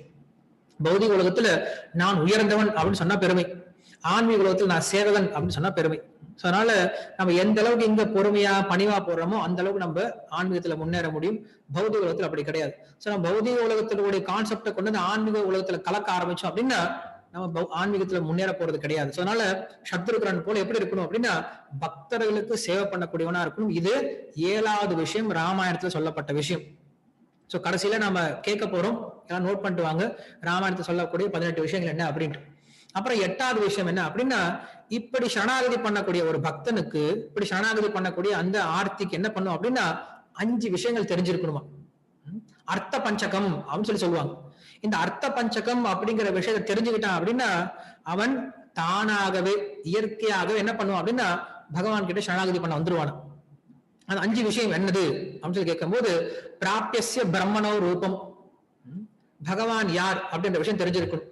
2வது பிராப்தஸ்த பிரத்யேகாத்மனக, நான் யார் அப்படிங்கிற விஷயம் தெரிஞ்சிருக்கணும். பிராபிய உபாயம், அந்த பகவானை அடைவதற்கான வழி என்ன அப்படின்னு தெரிஞ்சிருக்கணும். பலம் பிராப்தேகே, அந்த பகவானை அடைஞ்ச பின்னாடி நான் என்ன பலனை அடைய போறேன். கடைசிது பிராப்தி விரோதஸ்ச, அந்த பகவானை அடைவதற்கு தடையாக இருக்கக்கூடிய பொருள் என்னது. இந்த 5 விஷயங்கள் தெரிஞ்சுக்கணும். இதுதான் அர்த்த பஞ்சகம் அப்படின்னு சொல்றாங்க. என்னது, பிராபியஸ்ய பிரம்மணோ ரூபம், பிராப்தஸ்து பிரத்யேகாத்மனः, பிராப்தி உபாயம், பலம் பிராப்தேகே, பிராப்தி விரோதிஷ்ச அப்படின்னு சொல்றாங்க. வேதாந்த சகலாக வேதாக இதிகாச புராணாய்க்காக, இததான் எல்லா வேதங்களும் புராணங்களும் இதிகாசங்களும் சொல்ல வந்ததுதான். எல்லா வேத புராண இதிகாசங்களும் சொல்ல வந்தது இந்த 5 விஷயங்களை சொல்லி கொடுத்தது. என்னன்னது, தத்துவஹித புருஷார்த்தம், சம்பந்த அபிதேய பிரயோஜனம் சொல்லுவோம் இல்லையா, அதுதான் தத்துவம். என்னது ஹிதம், என்னது புருஷார்த்தம். என்னது தத்துவம் அப்படின்னா பகவான், ஆத்மா, இந்த பௌதிக உலகம். அந்த ஆத்மா அந்த பகவானை அடைவதற்கான வழி என்னது, ஹிதம். அப்புறம் புருஷார்த்தம், அந்த பகவானை அடைஞ்சா என்ன பண்ண போறேன், அதனுடைய பலன் என்னது, இதை சொல்லிக் கொடுக்கறதா தத்துவஹித புருஷார்த்தம் அப்படின்னு சொல்லுவோம். தத்துவஹித புருஷார்த்தம், சம்பந்த அபிதேய பிரயோஜனம் அப்படின்னு சொல்றோம். இந்த 5 விஷயங்களை, இது அர்த்த பஞ்சகம் சொல்லுவாங்க. இந்த 5 விஷயங்களை தான் சாஸ்திரம் சொல்ல வந்ததான். இந்த 5 விஷயங்களை ஒரு சரணாகதன் தெரிஞ்சுக்கணும் அப்படின்னு சொல்றோம். சோ இப்படியாக 8 விஷயங்களை பேசியிருக்கும். 9வது விஷயம் என்ன அப்படின்னா, ஒருவன் எப்படி சரணாகதி பண்ணும் அப்படின்னா, பகவானை தவிர எனக்கு வேற யாரும் கதி கிடையாது, பகவான் மட்டும்தான் என்னை காப்பாற்ற முடியும் அப்படிங்கிற ஒரு மனோபாவத்துல பகவான் கிட்ட சரணாகதி பண்ணுவோம். அப்படி சரணாகதி பண்ணாதான் அந்த சரணாகதி வேலை செய்வோம். பகவானை அடைய ரொம்ப சுலபம் தான். வெறும் சரணாகதினால பகவான் அடைஞ்சிடலாம். ஆனா அந்த சரணாகதி அப்படிங்கிற விஷயம் இருக்கு இல்லையா, அது கொஞ்சம் கஷ்டமானது. நான் சொன்னாலே 6 குணங்கள் இருக்கு சரணாகதி. என்னது, ஆணுக்குள்ளே சங்கல்பகா, பக்தி செய்வதற்கு எதெல்லாம் உகந்தா இருக்கோ அதை எடுத்துக்கணும். பிராதிகுல்யஸ்ய வர்ஜனம், பக்திக்கு எதெல்லாம் தடங்களா இருக்கோ எல்லாத்தையும் விட்டுடணும். ரக்ஷிஷ்யதீதி இது விஸ்வாசா, பகவான் என்னை காப்பாற்றுவான் அப்படின்ற ஒரு உறுதியோட இருக்கணும், ஒரு நம்பிக்கையோட இருக்கணும். கோத்ருப்தே வரணம் ததா, அந்த பகவானை தவிர மத்தவங்க கிட்ட உதவிக்கு போகக்கூடாது. ஆத்ம நிக்ஷேபா, அந்த பகவானுடைய உதவிக்காக என்னைக்கும் காத்துட்டு இருக்கக்கூடியவனா இருக்கணும். கார்பண்யா, கடைசியில கருணை உடையவனா இருக்கணும். இப்படிப்பட்ட 6 குணங்களை கொண்டவன் தான் சரணாகதின்னு சொல்றார். இந்த 6 குணங்களும் நிறைஞ்சு இருந்தாலும் சரணாகதி வேலை செய்யும். இதுல ஏதாவது ஒண்ணு இல்லை அப்படின்னாலும் சரணாகதி வேலை செய்யாதான். இந்த 6 குணங்கள் கொண்டவனா இருக்கணும். அதுல முக்கியமான குணம் என்ன அப்படின்னா பகவான் மட்டும்தான் நம்மளை காப்பாற்றுவார் அப்படின்ற குணம். சோ தேவர்கள் என்ன பண்றாங்க அப்படின்னா ஒரு கட்டத்துல நம்மை யாரும் காப்பாற்ற முடியாது, பிரம்மதேவன் காப்பாற்ற முடியாது, சிவன் காப்பாற்ற முடியாது, நம்மளை நாமளே காப்பாத்திக்க முடியாது, பகவான் தான் நம்மளை காப்பாற்றணும் அப்படின்ட்டு தேவர்கள் என்ன பண்றாங்க, அப்படிப்பட்ட சூழ்நிலை அங்க சரணாகதி பண்றாங்க. அங்க பகவான் தோன்றுறார், தோன்றி சொல்றார், நான் ராமனை அவதாரம் செஞ்சு இந்த உலகத்துல 11,000 வருஷம் ஆட்சி செஞ்சு ராவணாதி விஷயங்களை ராவணாதி குடும்பத்தை என்ன பண்ண நிர்மூலமாக்கிட்டு அதுக்கப்புறம் ஸ்ரீவைகுண்டம் வந்து சேர்றேன் அப்படின்னு சொல்லிட்டு உறுதி கொடுக்கிறார். சோ அங்க தேவர்கள் என்ன பண்றாங்க அப்படின்னா எல்லாருடைய விஷயத்தையும் விட்டுட்டு பகவான் மட்டும்தான் நம்மளை காப்பாற்ற முடியும் அப்படின்னு சரணாகதி பண்றாங்க. இதே போலதான் தசரதனை பாக்குறோம். அப்பா தசரதன் தான், ஆனாலும் தசரதனால காப்பாற்ற முடியல. அம்மா நம்முடைய பிரியமான அம்மா தான், கைகேயை போல இருந்துட்டா, காப்பாற்ற முடியாது. சோ அதே போல நம்ம பார்த்தோம் அப்படின்னா விபீஷணன், இந்திரஜித், இப்படி எல்லாரும் பலம் வாய்ந்தவர்களா இருக்கலாம், நமக்கு பிரியமானவர்களா இருக்கலாம், ஆனா யாரும் நம்மளை காப்பாற்ற முடியாது. நம்மளை காப்பாற்ற முடியவன் ஒருத்தன் யாரு அப்படின்னா பகவான் மட்டும்தான். சுகிருதம் சர்வபூதானாம் அப்படின்னு கிருஷ்ணர் சொல்றார். சோ அப்படி நம்மை காப்பாற்றக்கூடிய ஒரே ஒரு நபர் அந்த பகவான் மட்டும்தான் அப்படின்ட்டு இருக்கக்கூடிய ஒரு குணம் வந்து சரணாகத்தினுடைய இன்னொரு குணம் அப்படின்னு சொல்லி சொல்றார். இது 9வது விஷயமா சொல்றார். அதுக்கப்புறம் 10வது விஷயம் என்ன அப்படின்னா ஒரு குருவை அணுகலாம், ஆனா குருவுடைய கருணை அப்படிங்கிறது வேணும். நிறைய பேர் குரு அணுகிடுவாங்க, குரு கிட்ட போய் உபதேசம் வாங்கிட்டு வந்துருவாங்க, குரு கிட்ட தீட்சை வாங்கிட்டு வந்துருவாங்க, ஆனா குரு சொல்ற மாதிரி நடந்துக்க மாட்டாங்க, அந்த குருவை திருப்திப்படுத்த மாட்டாங்க, அந்த குருவுடைய உபதேசங்களை எடுத்து பின்பற்றாத போது குருவுடைய கருணை அப்படிங்கிறது கிடைக்க போறது கிடையாது. சோ குருவுடைய கருணையினால ஒருவன் சரணாகதி அப்படிங்கிறது சாத்தியமாகும் அப்படின்ட்டு 10வது விஷயம் சொல்றாங்க. சோ இதெல்லாம் நம்ம வந்து ராமாயணம் படிக்கும் போது ரொம்ப டீப்பா படிக்க ஆரம்பிப்போம். உதாரணத்துக்கு லக்ஷ்மணன், சுக்ரீவன் என்ன பண்றான் அப்படின்னா லக்ஷ்மணனை கூப்பிட்டான். ராம லக்ஷ்மணன் 2 பேரும் கிஷ்கிந்தா காலத்துல வராங்க, சுக்ரீவனை பாக்குறாங்க. பார்த்த பிறகு என்ன பண்றான் சுக்ரீவன், ராம லக்ஷ்மணன் 2 பேரும் கூப்பிட்டு உட்கார வச்சு 2 பேரையும் பாத்துக்கிறான். ஆனா என்ன பண்றான், அவன் ராமரையே பார்த்துட்டு இருக்கான், லக்ஷ்மணனை கண்டுக்கவே இல்லையா. சோ அப்படி கண்டுக்காதனால என்ன ஆகுது அப்படின்னா முதல் முறையா சுக்ரீவனுக்கும் வாலிக்கும் சண்டை நடக்கும் போது சுக்ரீவன் தோத்து வந்துட்டான், அடிபட்டு உயிர் போற அளவுக்கு வந்துட்டான். வந்த பின்னாடி சுக்ரீவன் கேட்க ராமர் கிட்ட, ஏன் வாலியை சாவடிக்கிறான்னு சொல்லி, சாகடிக்கலையே சுவாமி, நான் என்ன செத்து போயிருப்பேன், இந்நேரம் நான் அமைதியா ஒரு இடத்துல உட்காந்துட்டு இருந்தேன், என்னால அடி வாங்க வச்சுட்டேன், ஏன் இப்படி பண்ணீங்கன்னு சொல்லி கேட்கும்போது எனக்கு அடையாளம் தெரியலப்பான்னு சொல்லி சொல்றாரு. உங்க 2 பேருக்கு அடையாளம் தெரியல, அடுத்த முறை நீ இப்போ நான் பாத்துக்கிறேன் அப்படின்னு சொல்லி சொல்றேன். சோ அடுத்த முறை போகும்போது என்ன பண்றாரு அப்படின்னா லக்ஷ்மணனால அந்த சுக்ரீவனுக்கு ஒரு மாலையை போட்டு லக்ஷ்மணன் கிட்ட ஆசீர்வாதம் வாங்கிட்டு அதுக்கப்புறம் சண்டைக்கு போறாரு. வாலி வதம் அப்படிங்கிறது சாத்தியமானது. என்ன சொல்ல வராங்க அப்படின்னா ஒருவனுக்கு பகவானுடைய கருணை கிடைப்பதற்கு முன்னாடி பக்தனுடைய குருனுடைய கருணை அப்படின்னு கிடைச்சா மட்டும்தான் பகவானுடைய கருணை கிடைக்கும் அப்படிங்கிற விஷயத்த நம்மளுக்கு சொல்றாங்க. சோ அதனால குருனுடைய கருணை அப்படிங்கிறது ரொம்ப முக்கியம் அப்படிங்கிற விஷயத்த நம்மளுக்கு சொல்றாங்க. காரணம் என்ன அப்படின்னா அந்த சுக்ரீவன் என்ன நினைச்சா அப்படின்னா லக்ஷ்மணன் யாரோ கூட வந்திருக்கார் போல இருக்கு, ராமர் கூட வந்திருக்கார் போல இருக்கு அப்படின்ட்டு லக்ஷ்மணனுடைய குணம் தெரியாம லக்ஷ்மணனை திருப்திப்படுத்தாம லக்ஷ்மணனுக்கு மரியாதை கொடுக்காம இருந்ததுனால அங்க தோல்வி ஏற்பட்டது அப்படின்னு சொல்லி சொல்றாங்க. சோ அதனால குருவை சரணாகதி பண்றது முக்கியம் கிடையாது, குருவை ஏத்துக்கிறது முக்கியம் கிடையாது, அந்த குருவை திருப்திப்படுத்தணும், அந்த குரு சொல்ற மாதிரி நடந்துகிட்டு அவர் திருப்திப்படுத்தணும் அப்படின்னா அப்ப பகவான் திருப்தி அடையறான்னு சொல்லி சொல்றாரு. இது 10வது விஷயம் அப்படின்னு சொல்லி சொல்றாங்க. 11வது விஷயம் என்ன அப்படின்னா சரணாகதி பண்ணிட்டோம், பகவான் ஏத்துக்கிட்டார், ஆனா அதனுடைய பலன் கிடைக்கிறதுக்கு கொஞ்சம் நேரம் ஆகும். என்ன பண்ணும், அது வரைக்கும் காத்துட்டு இருக்கணும். சோ இந்த பொறுமை அப்படிங்கிறது இந்த பொறுமையோட உறுதியோட காத்துட்டு இருக்கணும் அப்படிங்கிறது சரணாகதியினோட இன்னொரு தத்துவம் அப்படின்னு சொல்லி சொல்றாரு. நம்மளுக்கு ரூப கோஸ்வாமி இந்த விஷயத்த சொல்றாரு. என்ன சொல்ற அப்படின்னா உற்சாகாத் நிச்சயாத் தைரியாத் தத் கர்ம பிரவர்த்தனாத் சங்கத்தியாக சதோவிருத்தியும் சத்பிர் பக்திர் பிரசித்தியதி அப்படின்னு சொல்லி சொல்றார். பக்தியை உண்டுபடுத்தக்கூடிய, பக்தியை செழிக்க வைக்கக்கூடிய, பக்தியை வளர்க்கக்கூடிய 6 விஷயங்கள் சொல்லி சொல்றாரு. இந்த 6 விஷயங்கள் நம்ம தெரிஞ்சுக்கிட்டோம் அப்படின்னா பக்தி வளர ஆரம்பிக்கும். என்னென்னது, உற்சாகாத், என்னைக்கும் பக்தியில் உற்சாகத்தோட இருக்கும். எந்த சேவை கொடுத்தாலும் எப்படிப்பட்ட சூழல் எப்படி இருக்கணும், என்னைக்கு உற்சாகத்தோட இருக்கும். ஐயோ இதுவா மறுபடியும் இப்படி அப்படின்னு இருக்காம ஒரு வாய்ப்பு கிடைச்சது, நம்மளுக்கு சேவை பண்றதுக்கு ஒரு வாய்ப்பு கிடைச்சதுன்னு சொல்லிட்டு என்ன பண்ணும், ஒரு உற்சாகத்தோட சேவை பண்ண ஆரம்பிக்கும். உற்சாகாத் நிச்சயாத் தைரியாத் அப்படின்னு சொல்லி சொல்லும் போது ஒருவன் பக்திய சேவை தொடர்ந்து செஞ்சுட்டே இருக்கணும். ஒரு நாள் பண்றது அப்புறம் செய்யாம விட்டுருது, அப்புறம் பண்றது மறுபடியும் செய்யாம விட்டுறது, அப்படி இல்லாம தொடர்ந்து செய்யணும். அதே போல பொறுமையா காத்துட்டு இருக்கணும். நான் பக்தி பண்ணிட்டேன், எங்க எனக்கு பலன் எங்க அப்படின்னு சொல்லி கேட்க முடியாது. யாரும் பகவானுடைய காலர் பிடிச்சிட்டு நான் 16 நாள் ஜெபம் பண்ணேன், எங்க கருணை கொடு அப்படின்னு சொல்லி கேட்க முடியாது. என்ன பண்ணும், நம்ம பக்தி சேவை செஞ்சுட்டு இருக்கோம், கருணைக்காக காத்துட்டு இருக்கோம். சோ இதுதான் ஒரு சரணாகத்தோட இன்னொரு லட்சணம். என்னது, பொறுமையோட காத்துட்டு இருக்கிறது அப்படின்னு சொல்லி சொல்றோம். சோ ராமாயணத்துல பார்த்தோம் அப்படின்னா நம்மளுக்கு இந்த சீதையினுடைய சரித்திரம் அப்படிங்கிற ரொம்ப முக்கியமான சரித்திரமா சொன்னேன் இல்லையா? எதுக்காகனா இந்த காரணத்துக்காக தான். ராமாயணம் அப்படிங்கிறது ராமரை பத்தி சொல்ல வந்தாலும் ராமாயணம் அப்படிங்கிறது சீதையை பத்தி சொல்ல வந்தது. சீதைனா யாரு? நம்ம தான், ஜீவாத்மாக்கள். சோ இந்த ஜீவாத்மாக்கள் எப்படி மறுபடியும் பகவானை அடைவது அப்படிங்கிற வழியை சொல்லி கொடுக்க வந்ததா ராமாயணம். வெளிப்படையா பார்த்தோன்னா ராமனுடைய கதை, உள்ளார பார்த்தோன்னா சீதையினுடைய கதை. வெளிப்படையா பார்த்தோன்னா ராமனுடைய புகழை பேசக்கூடியது, உள்ளார பார்த்தோம் அப்படின்னா இந்த சீதையினுடைய துக்கத்தையும் சீதை எப்படி மறுபடியும் ராமரை அடைஞ்சால் அப்படின்னு சொல்லி கொடுக்கக்கூடியது.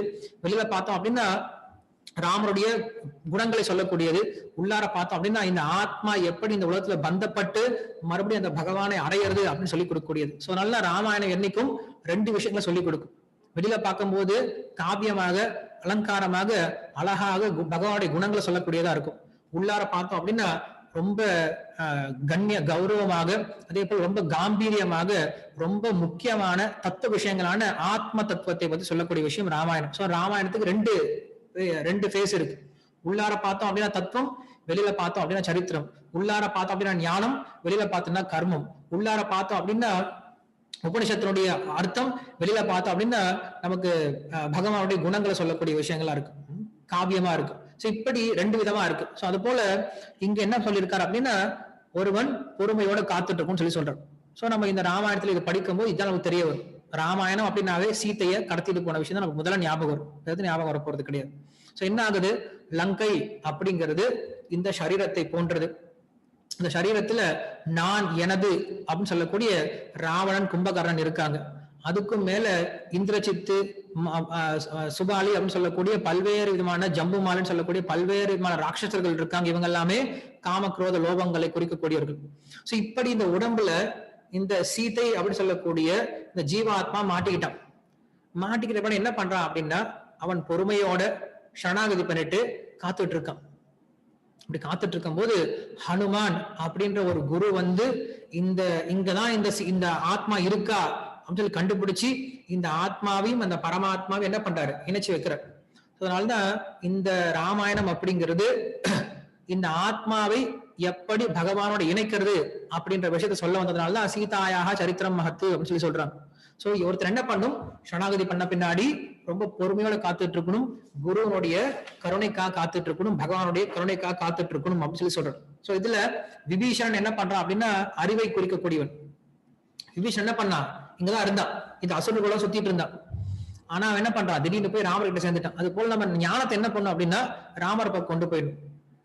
இந்த நான் எனது அப்படின்ற அகங்காரம், இந்த காமக்ரோத லோபங்கள் நம்ம ஒண்ணும் பண்ண முடியாது. என்ன பண்ணும், இதுக்கெல்லாம் மேல இருக்கக்கூடிய அந்த புத்தியை நம்ம என்ன பண்ணும், ராமர் கிட்ட வச்சுட்டோம் அப்படின்னா ராமர் மத்தது எல்லாத்தையும் அழிச்சிட்டு லங்கையை வந்து கொளுத்திட்டு என்ன பண்ணுவார், சீதையை தூக்கிட்டு போயிடார். அது போல நம்ம என்ன பண்ணும், இந்த உடம்பு நம்ம எதுவும் பண்ண முடியாது, இந்த உடம்பு கிடைச்சிருச்சு, இது பிராரப்த கர்மத்தால கிடைச்சிருச்சு, இந்த உடம்பு நம்ம இவளை மாத்தி அமைக்க முடியாது. என்ன பண்ணலாம், நம்முடைய ஞானத்தை என்ன பண்ணும் பகவான் கிட்ட வச்சிடணும். அப்படி வச்சுட்டோம் அப்படின்னா அந்த பகவான் என்ன பண்றாரு, இந்த உடலை அழித்து நமக்குள்ள இருக்கக்கூடிய காமக்ரோதங்களை அழித்து நான் எனது அப்படின்ற அகங்காரத்தை அழித்து இந்த ஆத்மா அப்படிங்கிற இந்த சீதையை கொண்டு போயிடுறார் ஹனுமான் அப்படின்னு சொல்லக்கூடிய ஆச்சாரியனுடைய உதவினால அப்படின்னு சொல்றார். இதுக்கு தேவை என்னது, பொறுமை அப்படின்ற விஷயம். இது 11வது விஷயம் அப்படின்னு சொல்றாங்க. 12வது விஷயம் என்ன அப்படின்னா இந்த உடல் இருக்கிற வரைக்கும் ஒவ்வொருத்தரும் தங்களுடைய கடமை செஞ்சே ஆகணும். ராமர் எப்படி இந்த உலகத்துல வரும்போது என்ன பண்றாரு, தன்னுடைய கடமை செஞ்சுட்டு இருந்தார். அவர் எங்க இருந்தாலும் தன்னுடைய கடமை செஞ்சுட்டு இருந்தார். ஒரு கணவனாக, ஒரு மகனாக, ஒரு ராஜாவாக கடைசி வரைக்கும் அந்த கடமை பண்ணார், பகவானாகவே இருந்தாலும். சோ அப்படி என்ன பண்ணும், ஒருத்தர் இந்த உலகத்தில் இருக்கும் போது அவங்களுக்குன்னு கொடுக்கப்பட்ட அந்த வர்ணாசிரம தர்மத்தினுடைய கடமைகளை தொடர்ந்து செஞ்சுட்டு இருக்கணும் அப்படிங்கிறது 12வது விஷயம். 13வது விஷயம் என்ன அப்படின்னா இந்த சரணாகத்தன் எப்படி இருக்கணும் அப்படின்னா என்னைக்குமே பகவானுடைய சன்னிதானத்திலேயே வாழ கத்துக்கணும் அப்படின்னு சொல்றார்.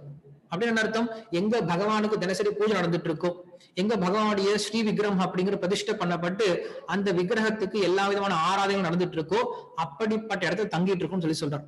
சோ நம்ம சைத்தன்ய மகாபுரம் இதான் சொல்றாரு இல்லையா. சைத்தன்ய மகாபுரம் நம்மளுக்கு பக்தி விஷயத்துல 5 முக்கியமான விஷயம் சொல்றார். என்னன்னது, நாம கீர்த்தனம், பகவானுடைய நாமத்தை சொல்றது. 2வது பாகவத சிரவணம், பாகவதம் கேட்கறது. பக்த சங்கம், பக்தோடைய சங்கத்துல இருக்கிறது. அதுக்கப்புறம் மதுரவாஸ், பகவானுடைய ஸ்தலம் எங்க இருக்கோ, பகவான் எங்க தங்கி இருக்காரோ, புனித ஸ்தலம் எங்க இருக்கோ அப்படிப்பட்ட இடத்துல இருக்கணும் அப்படின்னு சொல்லி சொல்றாரு. சோ இப்படி இங்க என்ன சொல்லப்படுது அப்படின்னா 13வது விஷயமா இந்த ராமாயணம் என்ன சொல்லுது அப்படின்னா ஒருவன் பகவான் எங்க இருக்காரோ, இல்ல பகவானுடைய விக்கிரகம் எங்க இருக்கோ, இன்னைக்கு பகவான்னா பகவானுடைய விக்கிரகம் தான், பகவானுடைய விக்கிரகத்துக்கும் பகவானுக்கு வித்தியாசம் கிடையாது. சோ அந்த பகவானுடைய விக்கிரகம் எங்க இருக்கோ, பகவானுக்கு நித்தியப்படி எங்க பூஜை நடந்துட்டு இருக்கோ, எங்க ஆராதனை நடந்துட்டு இருக்கோ, எங்க சேவை நடந்துட்டு இருக்கோ, அப்படிப்பட்ட இடத்துலதான் ஒருத்தர் வாழணும்னு சொல்லி சொல்றார். அதனால அன்னைக்கு அக்ரஹாரம் கட்டிட்டு இருந்தாங்க, கோயில் வச்சு அந்த கோயில் சுத்தி தான் வீடுலாம் கட்டிட்டு இருந்தாங்க. சோ நம்ம என்ன பண்ணோம், ஒருத்தன் பகவான் கிட்ட சரணாகதி பண்ணி அந்த பகவானுடைய கருணையை பெறணும்னு நினைச்சீங்க அப்படின்னா என்ன பண்ணுங்க, உங்க வீட்டையே கோயிலா மாத்திக்கணும், இல்லைன்னா கோயில் பக்கத்துல வந்து இருக்கிறது ரொம்ப முக்கியமான விஷயம் அப்படின்னு சொல்லி சொல்றாங்க. இது 13வது விஷயம்.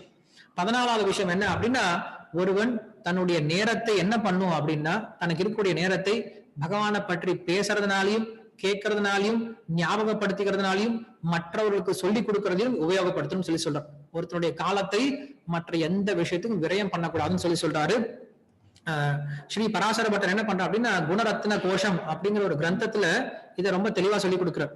நம்மளுக்கு ஒரு சின்ன ஹிண்ட் கொடுக்கிறார், எப்படி நம்மளுடைய நேரத்தை ஸ்பெண்ட் பண்ணு சொல்லி சொல்றார். என்ன சொல்ற அப்படின்னா, பிராத்துர் தியூத பிரசங்கேன அப்படின்னு சொல்லி சொல்றார். ஒரு மனுஷனுக்கு 3 காலம் இருக்கு, காலை மதியம் இரவு 3 காலம் இருக்கு. இந்த 3 காலத்தை எப்படி உபயோகப்படுத்தணும்னு சொல்லி சொல்றார். காலைல எந்திரிச்சுன்னா டிஃபன் சாப்பிட்டுட்டு, மத்தியானம் நல்லா விருந்து சாப்பிட்டு, நைட்டு மறுபடியும் டிஃபன் சாப்பிட்டு படுத்து தூங்க சொல்லி சொல்ல, இல்ல காலையில வந்து சன் டிவி, மத்தியானம் ஜெயா டிவி, நைட்டு வந்து இன்னொரு டிவின்னு சொல்லி சொல்ல. என்ன சொல்ற அப்படின்னா, பிராத்து காலையில தியூத பிரசங்கேன, தியூத பிரசங்கேன அப்படின்னா தாயம் விளையாண்டவங்களை பத்தி தெரிஞ்சுக்கணும் அப்படின்னு சொல்லி சொல்றாரு. மாத்தியே ஸ்திரீ பிரசங்கத்தா, மத்தியான நேரத்துல பெண்ணுடைய சரித்திரத்தை பத்தி தெரிஞ்சுக்கணும். அப்புறம் ராத்திரோ சோர பிரசங்கேன, இரவு நேரத்துல திருடனுடைய கதையை தெரிஞ்சுக்கணும். இப்படி காலோ கச்சது தீமதா அப்படின்னு சொல்லி சொல்றோம். இப்படியாக தீமதா அப்படின்னா புத்திசாலி தன்னுடைய நேரத்தை கழிக்கிறான்னு சொல்லி சொல்றார். இதனால இந்த 3 விஷயங்களை செய்யறதுனால என்ன பண்றான், காலையில சூதாட்டத்தை பத்தி தெரிஞ்சுக்கிறான், மத்தியானம் ஒரு பெண்ணை பத்தி தெரிஞ்சுக்கிறான், இரவு நேரத்துல திருடனை பத்தி தெரிஞ்சுக்கிறான். என்ன அப்படின்னா, காலையில சூதாட்டம் அப்படின்னா மகாபாரதம், மத்தியானம் பெண் அப்படின்னா சீதை அதாவது ராமாயணம், இரவு நேரம் அப்படின்னா திருடன்னா யாரு, கிருஷ்ணன். சோ கிருஷ்ணனுடைய சரித்திரம். இப்படி ஒரு புத்திசாலி 3 நேரத்திலையும் 3 விதமான விஷயங்களை படிச்சு தெரிஞ்சுக்கிட்டு தன்னுடைய நேரத்தை கழிச்சுக்கிட்டு இருக்கணும். இதுதான் சரணாகதன் பண்ணக்கூடிய விஷயம் அப்படின்னு சொல்லி சொல்றோம். அதுக்கப்புறம் 15வது விஷயமா என்ன சொல்ற அப்படின்னா, ஒருவன் என்னைக்குமே இந்த ராமாயணத்தை நித்தியமா பாராயணம் பண்ணிட்டு இருக்கணும். ஏன்னா ராமாயணம் அப்படிங்கிறது நேரடியாக சாட்சாத் வேதத்தினுடைய ஒரு விளக்கமா இருக்கு. வேதம் முழுமையான அவரால் படிக்க முடியாது. அதே போல ராமாயணம் அப்படிங்கிறது காயத்ரி மந்திரத்தினுடைய விளக்கமா இருக்குன்னு சொல்லி சொல்றாங்க. சோ காயத்ரி மந்திரம் அப்படிங்கிற எல்லாரும் சொல்லக்கூடாது. காயத்ரி மந்திரம் அப்படிங்கிறது ஒரு சரியான குருவை அணுகி அவர்கிட்ட தீட்சை வாங்கின சொல்ல முடியும். அந்த காயத்ரி மந்திரத்தை எல்லாரும் சொல்றதுக்கு வாய்ப்பு என்ன அப்படின்னா ராமாயணம் தானே. ஏன்னா ராமாயணத்துல பார்த்தோம் அப்படின்னா 24,000 ஸ்லோகம் இருக்கு. காயத்ரி மந்திரம் 24 எழுத்துக்கள் கொண்டது. அந்த ராமாயணத்தினுடைய ஒவ்வொரு 1000 ஸ்லோகத்திலையும் ஒவ்வொரு எழுத்து சொல்லப்பட்டிருக்கு. உதாரணத்துக்கு முதல் ஸ்லோகம், ராமாயணத்துடைய முதல் ஸ்லோகம் என்னது, தபஸ்வாத்தியாய நிரதம். சோ முதல் எழுத்து என்னது, த. சோ இந்த த அப்படிங்கிற வார்த்தையில இருந்தா ராமாயணம் ஆரம்பிக்குது. சோ அந்த மாதிரி இந்த ராமாயணத்துல ஆரம்பிக்கிற மாதிரிதான் காயத்ரி மந்திரத்துடைய முதல் எழுத்து என்னது, தத் சவிதுர் த அப்படின்னு ஆரம்பிக்குது. சோ நீங்க 1001வது ஸ்லோகம், 2001வது ஸ்லோகம், 3001வது ஸ்லோகம், 4001வது ஸ்லோகம் எப்படின்ட்டு நீங்க இந்த ஸ்லோகத்தெல்லாம் எடுத்து பாத்தீங்க அப்படின்னா அதுல முதல் எடுத்து பாருங்க. முதல் எல்லாத்தையும் எடுத்து போட்டீங்க அப்படின்னா மொத்த காயத்ரி மந்திரம் வந்துடும். சோ ராமாயணத்தை அப்படி அமைச்சு வச்சிருக்காராம் வால்மீகி ரிஷி. சோ அப்படி இந்த ராமாயணம் அப்படிங்கிறது மொத்த காயத்ரியினுடைய விளக்கம் அப்படின்னு சொல்லி சொல்லப்படுது. சோ அதே போல நீங்க பாத்தீங்கன்னா முதல் காண்டம், ராமாயணத்துடைய முதல் ஸ்கந்தம் என்னது, பாலகாண்டம். சோ பாலகாண்டத்துல என்ன சொல்லப்படுறது அப்படின்னா, முழுமுதற் கடவுள் யாரு அப்படின்னு சொல்லி சொல்லப்படுது. தத் சவிதுர், நம்மளுக்கு காயத்ரி மந்திரம் இருக்கு, தத் சவிதுஹு அப்படின்னு சொல்லி சொல்றாங்க. அப்படின்னா அந்த முழுமுதற் கடவுள் அப்படின்னு அர்த்தம். சோ காயத்ரி மந்திரத்துல சொன்ன தத் சவிதுஹு அப்படின்ற விளக்கம் தான் முதல் ஸ்கந்தம் அப்படின்னு சொல்லி சொல்றாங்க.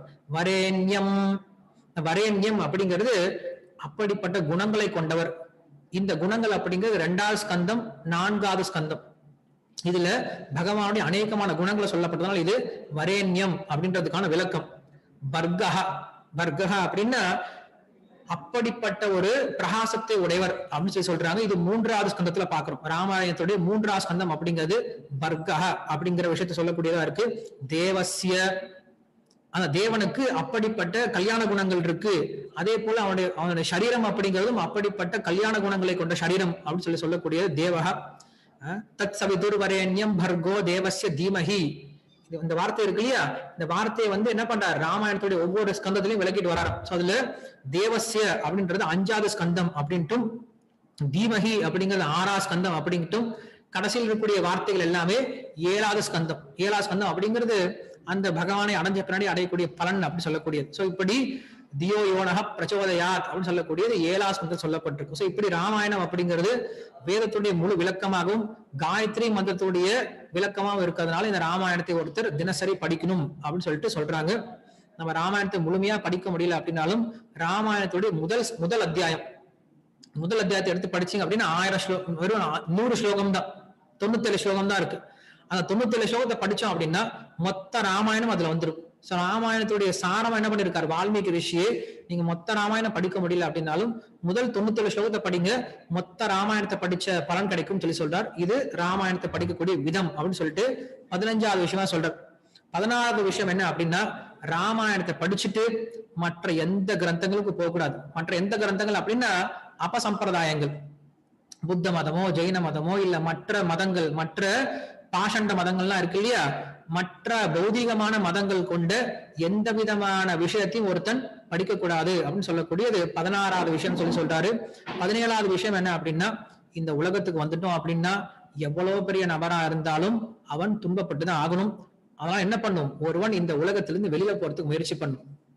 பரீட்சலோகான் கர்மச்சிதான் நிர்வேத மாதாய தத் விஜயானார்த்தம் ச குருமேவா அபிகச்சே சமித்பாணிகி சோத்ரியம் பிரம்மனிஷ்டம் அப்படின்னு உபனிஷத் சொல்லி கொடுக்குது. ஒருவன் இந்த உலகத்தை நல்லா பரீட்சை பண்ண பின்னாடி இந்த உலகத்துல நான் செஞ்சு அடைய வேண்டிய விஷயம் ஒண்ணும் கிடையாதுடா அப்படின்னு சொல்லிட்டு சலிப்பு தட்டி எனக்குன்னு சொந்தமான எனக்குன்னே காத்திருக்கக்கூடிய அந்த பொக்கிஷம் எனக்கு இருக்கா அப்படின்னு தெரிஞ்சுக்கிட்டு அந்த பொக்கிஷம் இருக்குன்னு சொல்லி சொல்லும் போது அந்த உயர்ந்த தனக்குன்னு சொந்தமான தனக்குன்னு காத்துட்டு இருக்கக்கூடிய தனக்கு மட்டுமே சொந்தமான அந்த உயர்ந்த பொருளை தெரிந்து கொள்வதற்காக ஒருவன் குருவை அணுகிறான் அப்படிங்கிற விஷயம் தான் உபனிஷத் சொல்லி கொடுக்குது.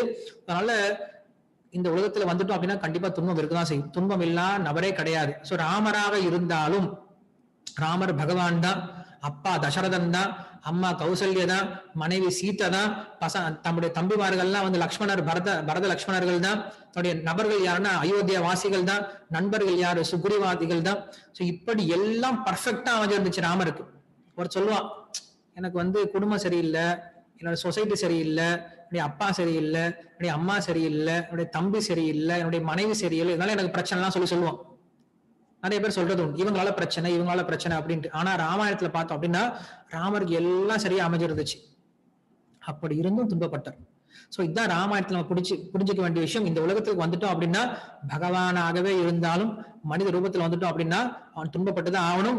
எதற்காக அப்படின்னா இந்த உலகத்துல இருந்து அப்பதான் வெளில போறதுக்கு அவனுக்கு ஆசை வருமா. சோ அதனால இந்த உலகத்துல துன்பம் அப்படிங்கறத கொடுக்கறதே எதுக்காக, ஏன் துன்பப்படுறேன் அப்படின்னு கேள்வி கேட்கறதுதான் துன்பம் கொடுக்குறார். அது கேள்வி கேட்காம அவன் துன்பம் கொடுக்கல அப்படின்னா அவன் கேள்வி கேட்க போறதே கிடையாது, அவன் பகவான் கிட்ட வரப்போறதே கிடையாது. அதனால இந்த உலகத்துல இருந்து ஒருத்தன் வெளியில போவதற்காக முயற்சி பண்ணும். இது 17வது விஷயம். 18வது விஷயமா 64 கலைகள், சாஸ்திரங்கள் 64 கலைகள் சொல்லப்பட்டிருக்கு. இந்த 64 கலைகளை ராமாயணத்தில் நம்ம அங்கங்க படிச்சு தெரிஞ்சுப்போம். சோ பகவானுக்கு உண்டான இந்த 64 கலைகள் என்ன அப்படிங்கிற விஷயம் தெரிஞ்சுக்கிறோம். சோ இப்படியாக இந்த ஸ்ரீ ராமாயணம் அப்படிங்கிறது 18 ரகசிய அர்த்தங்களை கொண்டு உள்ளது அப்படின்னு சொல்லிட்டு நம்மளுக்கு திருமலை நம்பி அப்படின்றவர்கிட்ட இருந்து ராமானுஜர் கத்துக்கிட்டார் அப்படின்னு விஷயம் பார்த்திருக்கோம். சோ இந்த 18 விஷயங்களை ஒருத்தர் என்ன பண்ணலாம் அப்படின்னா ராமாயணத்துல தெரிஞ்சுக்கலாம் அப்படின்னு சொல்றோம். ராமாயணத்தை தெரிஞ்சுக்கிட்டான் அப்படின்னா அவன் ராமரை புரிஞ்சுக்கிறான். எப்ப ராமரை புரிஞ்சுக்கிட்டானோ அவன் மறுபடியும் இந்த உலகத்துல பிறவி எடுக்கிறது கிடையாதுன்னு சொல்றாங்க. சோ அதனால ஏதோ இன்னைக்கு ராமநவமி, இன்னைக்கு உட்காந்து ராமாயணம் கேட்டுறோம், அப்புறம் மறுபடியும் அடுத்த வருஷம் ராமநவமி அப்பதான் ராமாயணம் கேட்கணும் அப்படின்னு கிடையாது. நான் வந்து போன வாரம் ஒருத்தர்கிட்ட பேசிட்டு இருந்தேன். சோ நம்ம வந்து ராமாயணம் ஆரம்பிக்கலாமான்னு சொல்லி கேட்டேன். இப்ப இனிமேல யார் ராமாயணம் கேட்க மாட்டாங்க, சீசன் போயிடுச்சு. ஏன்னா சீசன் அப்படிங்கிறது ராமநவமி வந்தா ராமாயணம் கேட்பாங்க, பாகவதம் கிருஷ்ண ஜென்மாஷ்டமி வந்தா கிருஷ்ணரை பத்தி கேட்பாங்க, வராக துவாதசி அப்படின்னா வராகரை பத்தி கேட்பாங்க, நரசிம்ம சதுர்தசினா நரசிம்மரை பத்தி படிப்பாங்க. சீசனுக்கு தகுந்த மாதிரி இல்லையா. சோ பகவான் அப்படின்ற சீசனுக்கு தகுந்த மாதிரி படிக்க வேண்டியவர் கிடையாது. சததம் அப்படின்னு சொல்றாங்க, எப்பயுமே சொல்றாரு. அவர் சொன்னது அப்படிதான். ராமாயணம் தான் இப்ப முடிய போகுது, ராமாயணம் முடிய போகுது, இனிமேல் ராமாயணம் யார் படிக்க போறாங்க, இனிமேல் அடுத்த வருஷம் ராமாயணம் படிச்சா போதும் அப்படின்னு சொன்னார். அடுத்த வருஷம் ராமாயணம் கிளாஸ் கொடுத்தா போதும் சொன்னார். சோ அப்படி இல்லையா, ராமாயணம் அப்படிங்கிறது நிரந்தரம் படிக்க வேண்டியது அப்படின்ற விஷயம் நம்மளுக்கு தெரிய வருது. சோ அதனால ராமாயணத்துடைய விஷயங்கள் என்னன்னு நம்ம பேசிட்டோம். 18 விஷயங்கள் ராமாயணத்தில் சொல்லப்பட்ட 18 விஷயங்கள் என்னன்னு தெரிஞ்சுக்கிட்டோம். இந்த 18 விஷயங்கள் நம்ம புரிஞ்சுக்கிறதுக்கு என்ன பண்ணலாம், ராமாயணத்தை கேட்க ஆரம்பிக்கலாம். ஒவ்வொரு வெள்ளிக்கிழமையும் சாயந்தரம் 7:30 இருந்து 9 மணி வரைக்கும் ராமாயணம் சொல்லி கொடுத்துட்டு தான் இருக்கும். அந்த ராமாயணத்தை நம்ம கத்துக்க முயற்சி பண்ணலாம். இதெல்லாம் வெளிப்படையான லீலைகளா இருந்தாலும் ராமருடைய தோற்றத்துக்கு மிக முக்கியமான இன்னொரு லீலை, இன்னொரு காரணம் இருக்கு. என்ன காரணம் அப்படின்னா, பகவான் ரசோவைசக, எல்லா விதமான ரசங்களையும் அனுபவிக்கக்கூடியவர். சோ நம்மள என்ன பண்றோம், பகவான் கிட்ட 5 விதமான ரசங்களை அனுபவிக்கிறோம். சாந்த, தாசிய, சக்கிய, வாத்சல்ய, மாதுரிய அப்படின்ட்டு. அந்த மாதுரிய ரசத்தை காட்டிலும் மிக உயர்ந்த இன்னொரு ரசம் இருக்கான், பாரக்கிய ரசம் அப்படின்னு சொல்லுவாங்க. அது கிருஷ்ணர் பண்ணக்கூடியது. அந்த ரசத்தையும் காட்டி மிக உயர்ந்த இன்னொரு ரசம் இருக்கு. அது என்னது அப்படின்னா, விரக பாவத்தில் ஏற்படக்கூடிய ரசம். இது சைத்தன்ய மகாபிரபுவுக்கு காட்டினது. சோ இந்த ஒரு ரசத்தை ஸ்ரீராமர் அனுபவிக்கிறார். எப்படி அப்படின்னா, சீதை தன் கூடயேதான் இருக்கக்கூடியவங்க. ஆனா அப்படிப்பட்ட சீதையை அவர் பிரிஞ்சிருக்கிற போலவும், அந்த பிரிஞ்சிருக்கக்கூடிய சீதைக்காக அவர் ஏக்கப்படுறதாகவும், அந்த பிரிஞ்சிருக்கக்கூடிய சீதையினால இவருக்கும் சீதை மேல அன்பு பெருக ஆரம்பிக்குது, சீதைக்கும் ராமர் மேல அன்பு பெருக ஆரம்பிக்குது. சோ இப்படி இந்த பிரிவு அப்படிங்கிறது ஒரு காதலருக்கு மத்தியில அன்பை அதிகமாக்கும். இந்த விஷயம் தான் நம்மளுக்கு ராமாயணத்துல சொல்லப்பட்டது. ராமர் இங்க உலகத்துக்கு வந்தது வெளியில பார்த்தோன்னா தர்மத்தை சொல்லிக் கொடுக்கறதுக்காக வந்தார். ஆனா உள்ள எதுக்காக வந்திருக்காரு அப்படின்னா, அந்த சீதையினுடைய விரகபாவத்தினால தான் சீதைக்கு ஏற்பட இருக்கக்கூடிய அந்த அன்பை அதிகப்படுத்துவதற்காகவும், அந்த சீதைக்கு தன்மேல் இருக்கக்கூடிய அன்பை அதிகப்படுத்துவதற்காகவும் ராமர் இந்த லீலையை பண்ணார் அப்படிங்கிற விஷயம் உள்ளர்த்தமா சொல்லப்படுது. அதனால ராமாயணம் அப்படிங்கிற அன்னைக்குமே 2 அர்த்தங்களை சொல்லக்கூடியதா இருக்குன்னு சொல்லி சொன்னோம். இப்படியாக ராமர் பல்வேறு விதமான லீலைகளை செஞ்சிருக்கார். 11,000 வருஷம் இருந்திருக்கார். நமக்கு எல்லா சரித்திரமும் கிடையாது.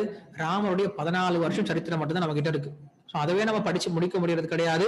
ராமாயணம் அப்படிங்கிற 24,000 ஸ்லோகம் கொண்ட ஒரு மிகப்பெரிய ஒரு கிரந்தம். நமக்கு சொல்லக்கூடிய இது காவிய சாஸ்திரம், ஆதி காவியம் சொல்லக்கூடியது. அதனால இந்த ஸ்ரீ ராமநவமி அன்னைக்கு நம்ம எல்லாரும் ராமர்கிட்ட என்ன வேண்டிக்கணும் அப்படின்னா, நம்ம இதயம் அப்படின்னு சொல்லக்கூடிய லங்கைக்கு அந்த ராமரை நம்ம யாரும் வரவேற்க போறது கிடையாது. ராமரா வந்தாதான் உண்டு. சோ ராமரே வந்து நம்ம இதயத்தில் இருக்கக்கூடிய அந்த அசுரனை போன்ற, நம்ம இதயத்தில் இருக்கக்கூடிய ராவனை போன்ற அசுரத்தன்மையான விஷயங்களை கொண்டுட்டு ராமராஜ்யத்தை இங்க நிறுவனார் அப்படின்னா, அன்னைக்குதான் நம்ம உண்மையான ராமராஜ்யம். அதுதான் உண்மையான ராமாயணத்துடைய அர்த்தம். அதுதான் ராம அவதாரத்துடைய உண்மையான பிரயோஜனம் அப்படின்ற விஷயத்தை புரிஞ்சுக்கிட்டு நம்ம என்ன பண்றோம், அந்த ராமரை நம்ம இதயத்துல வரவேற்கிறதுக்கு என்ன பண்ணும், ஒண்ணும் பண்ண தேவையில்லை. உட்காந்து ராமாயணத்தை கேட்டா போதும், ராமர் இயற்கையாகவே இதயத்துக்கு தங்கிடுறாரு. சோ அதனால அவங்க எல்லாருக்கும் இந்த ராமநவமி அன்னைக்கு ஸ்ரீ ராமநவமியினுடைய சிறப்பு தின நல்வாழ்த்துக்களை சொல்லிட்டு எல்லாரும் என்ன பண்ணலாம் அப்படின்னா, ஏதோ ஒரு நாள் மட்டும் வருஷத்துக்கு ராமாயணம் கேட்காம வருடம் முழுக்க நம்ம ராமாயணமும் மகாபாரதமும் பாகவதமும் பகவத்கீதையும் கேட்டுக்கிட்டு நம்முடைய வாழ்க்கையை முழுமையாக கிருஷ்ண உணர்வா மாத்திக்கணும் அப்படிங்கறத எல்லாருடைய ஆசையா இருக்கனால அதை நம்ம செய்ய முயற்சி பண்ணலாம். ஸ்ரீ ராமச்சந்திர பகவான் கி ஜெய், ஸ்ரீதாராம் லக்ஷ்மண் ஹனுமான் கி ஜெய், ஸ்ரீல பிரபுபாத் கி ஜெய். ஹரே கிருஷ்ணன். ஓகே, இப்ப ஆரத்தி இருக்கும். அங்க ராமருக்கு ஆரத்தி நடந்துட்டு இருக்கும். சோ ஆரத்தி நீங்க பார்க்கலாம். இன்னைக்கு சாயந்தரம் பாகவதம் கிடையாது, மறுபடியும் நாளைக்கு நம்ம பாகவத்துல பார்க்கலாம்.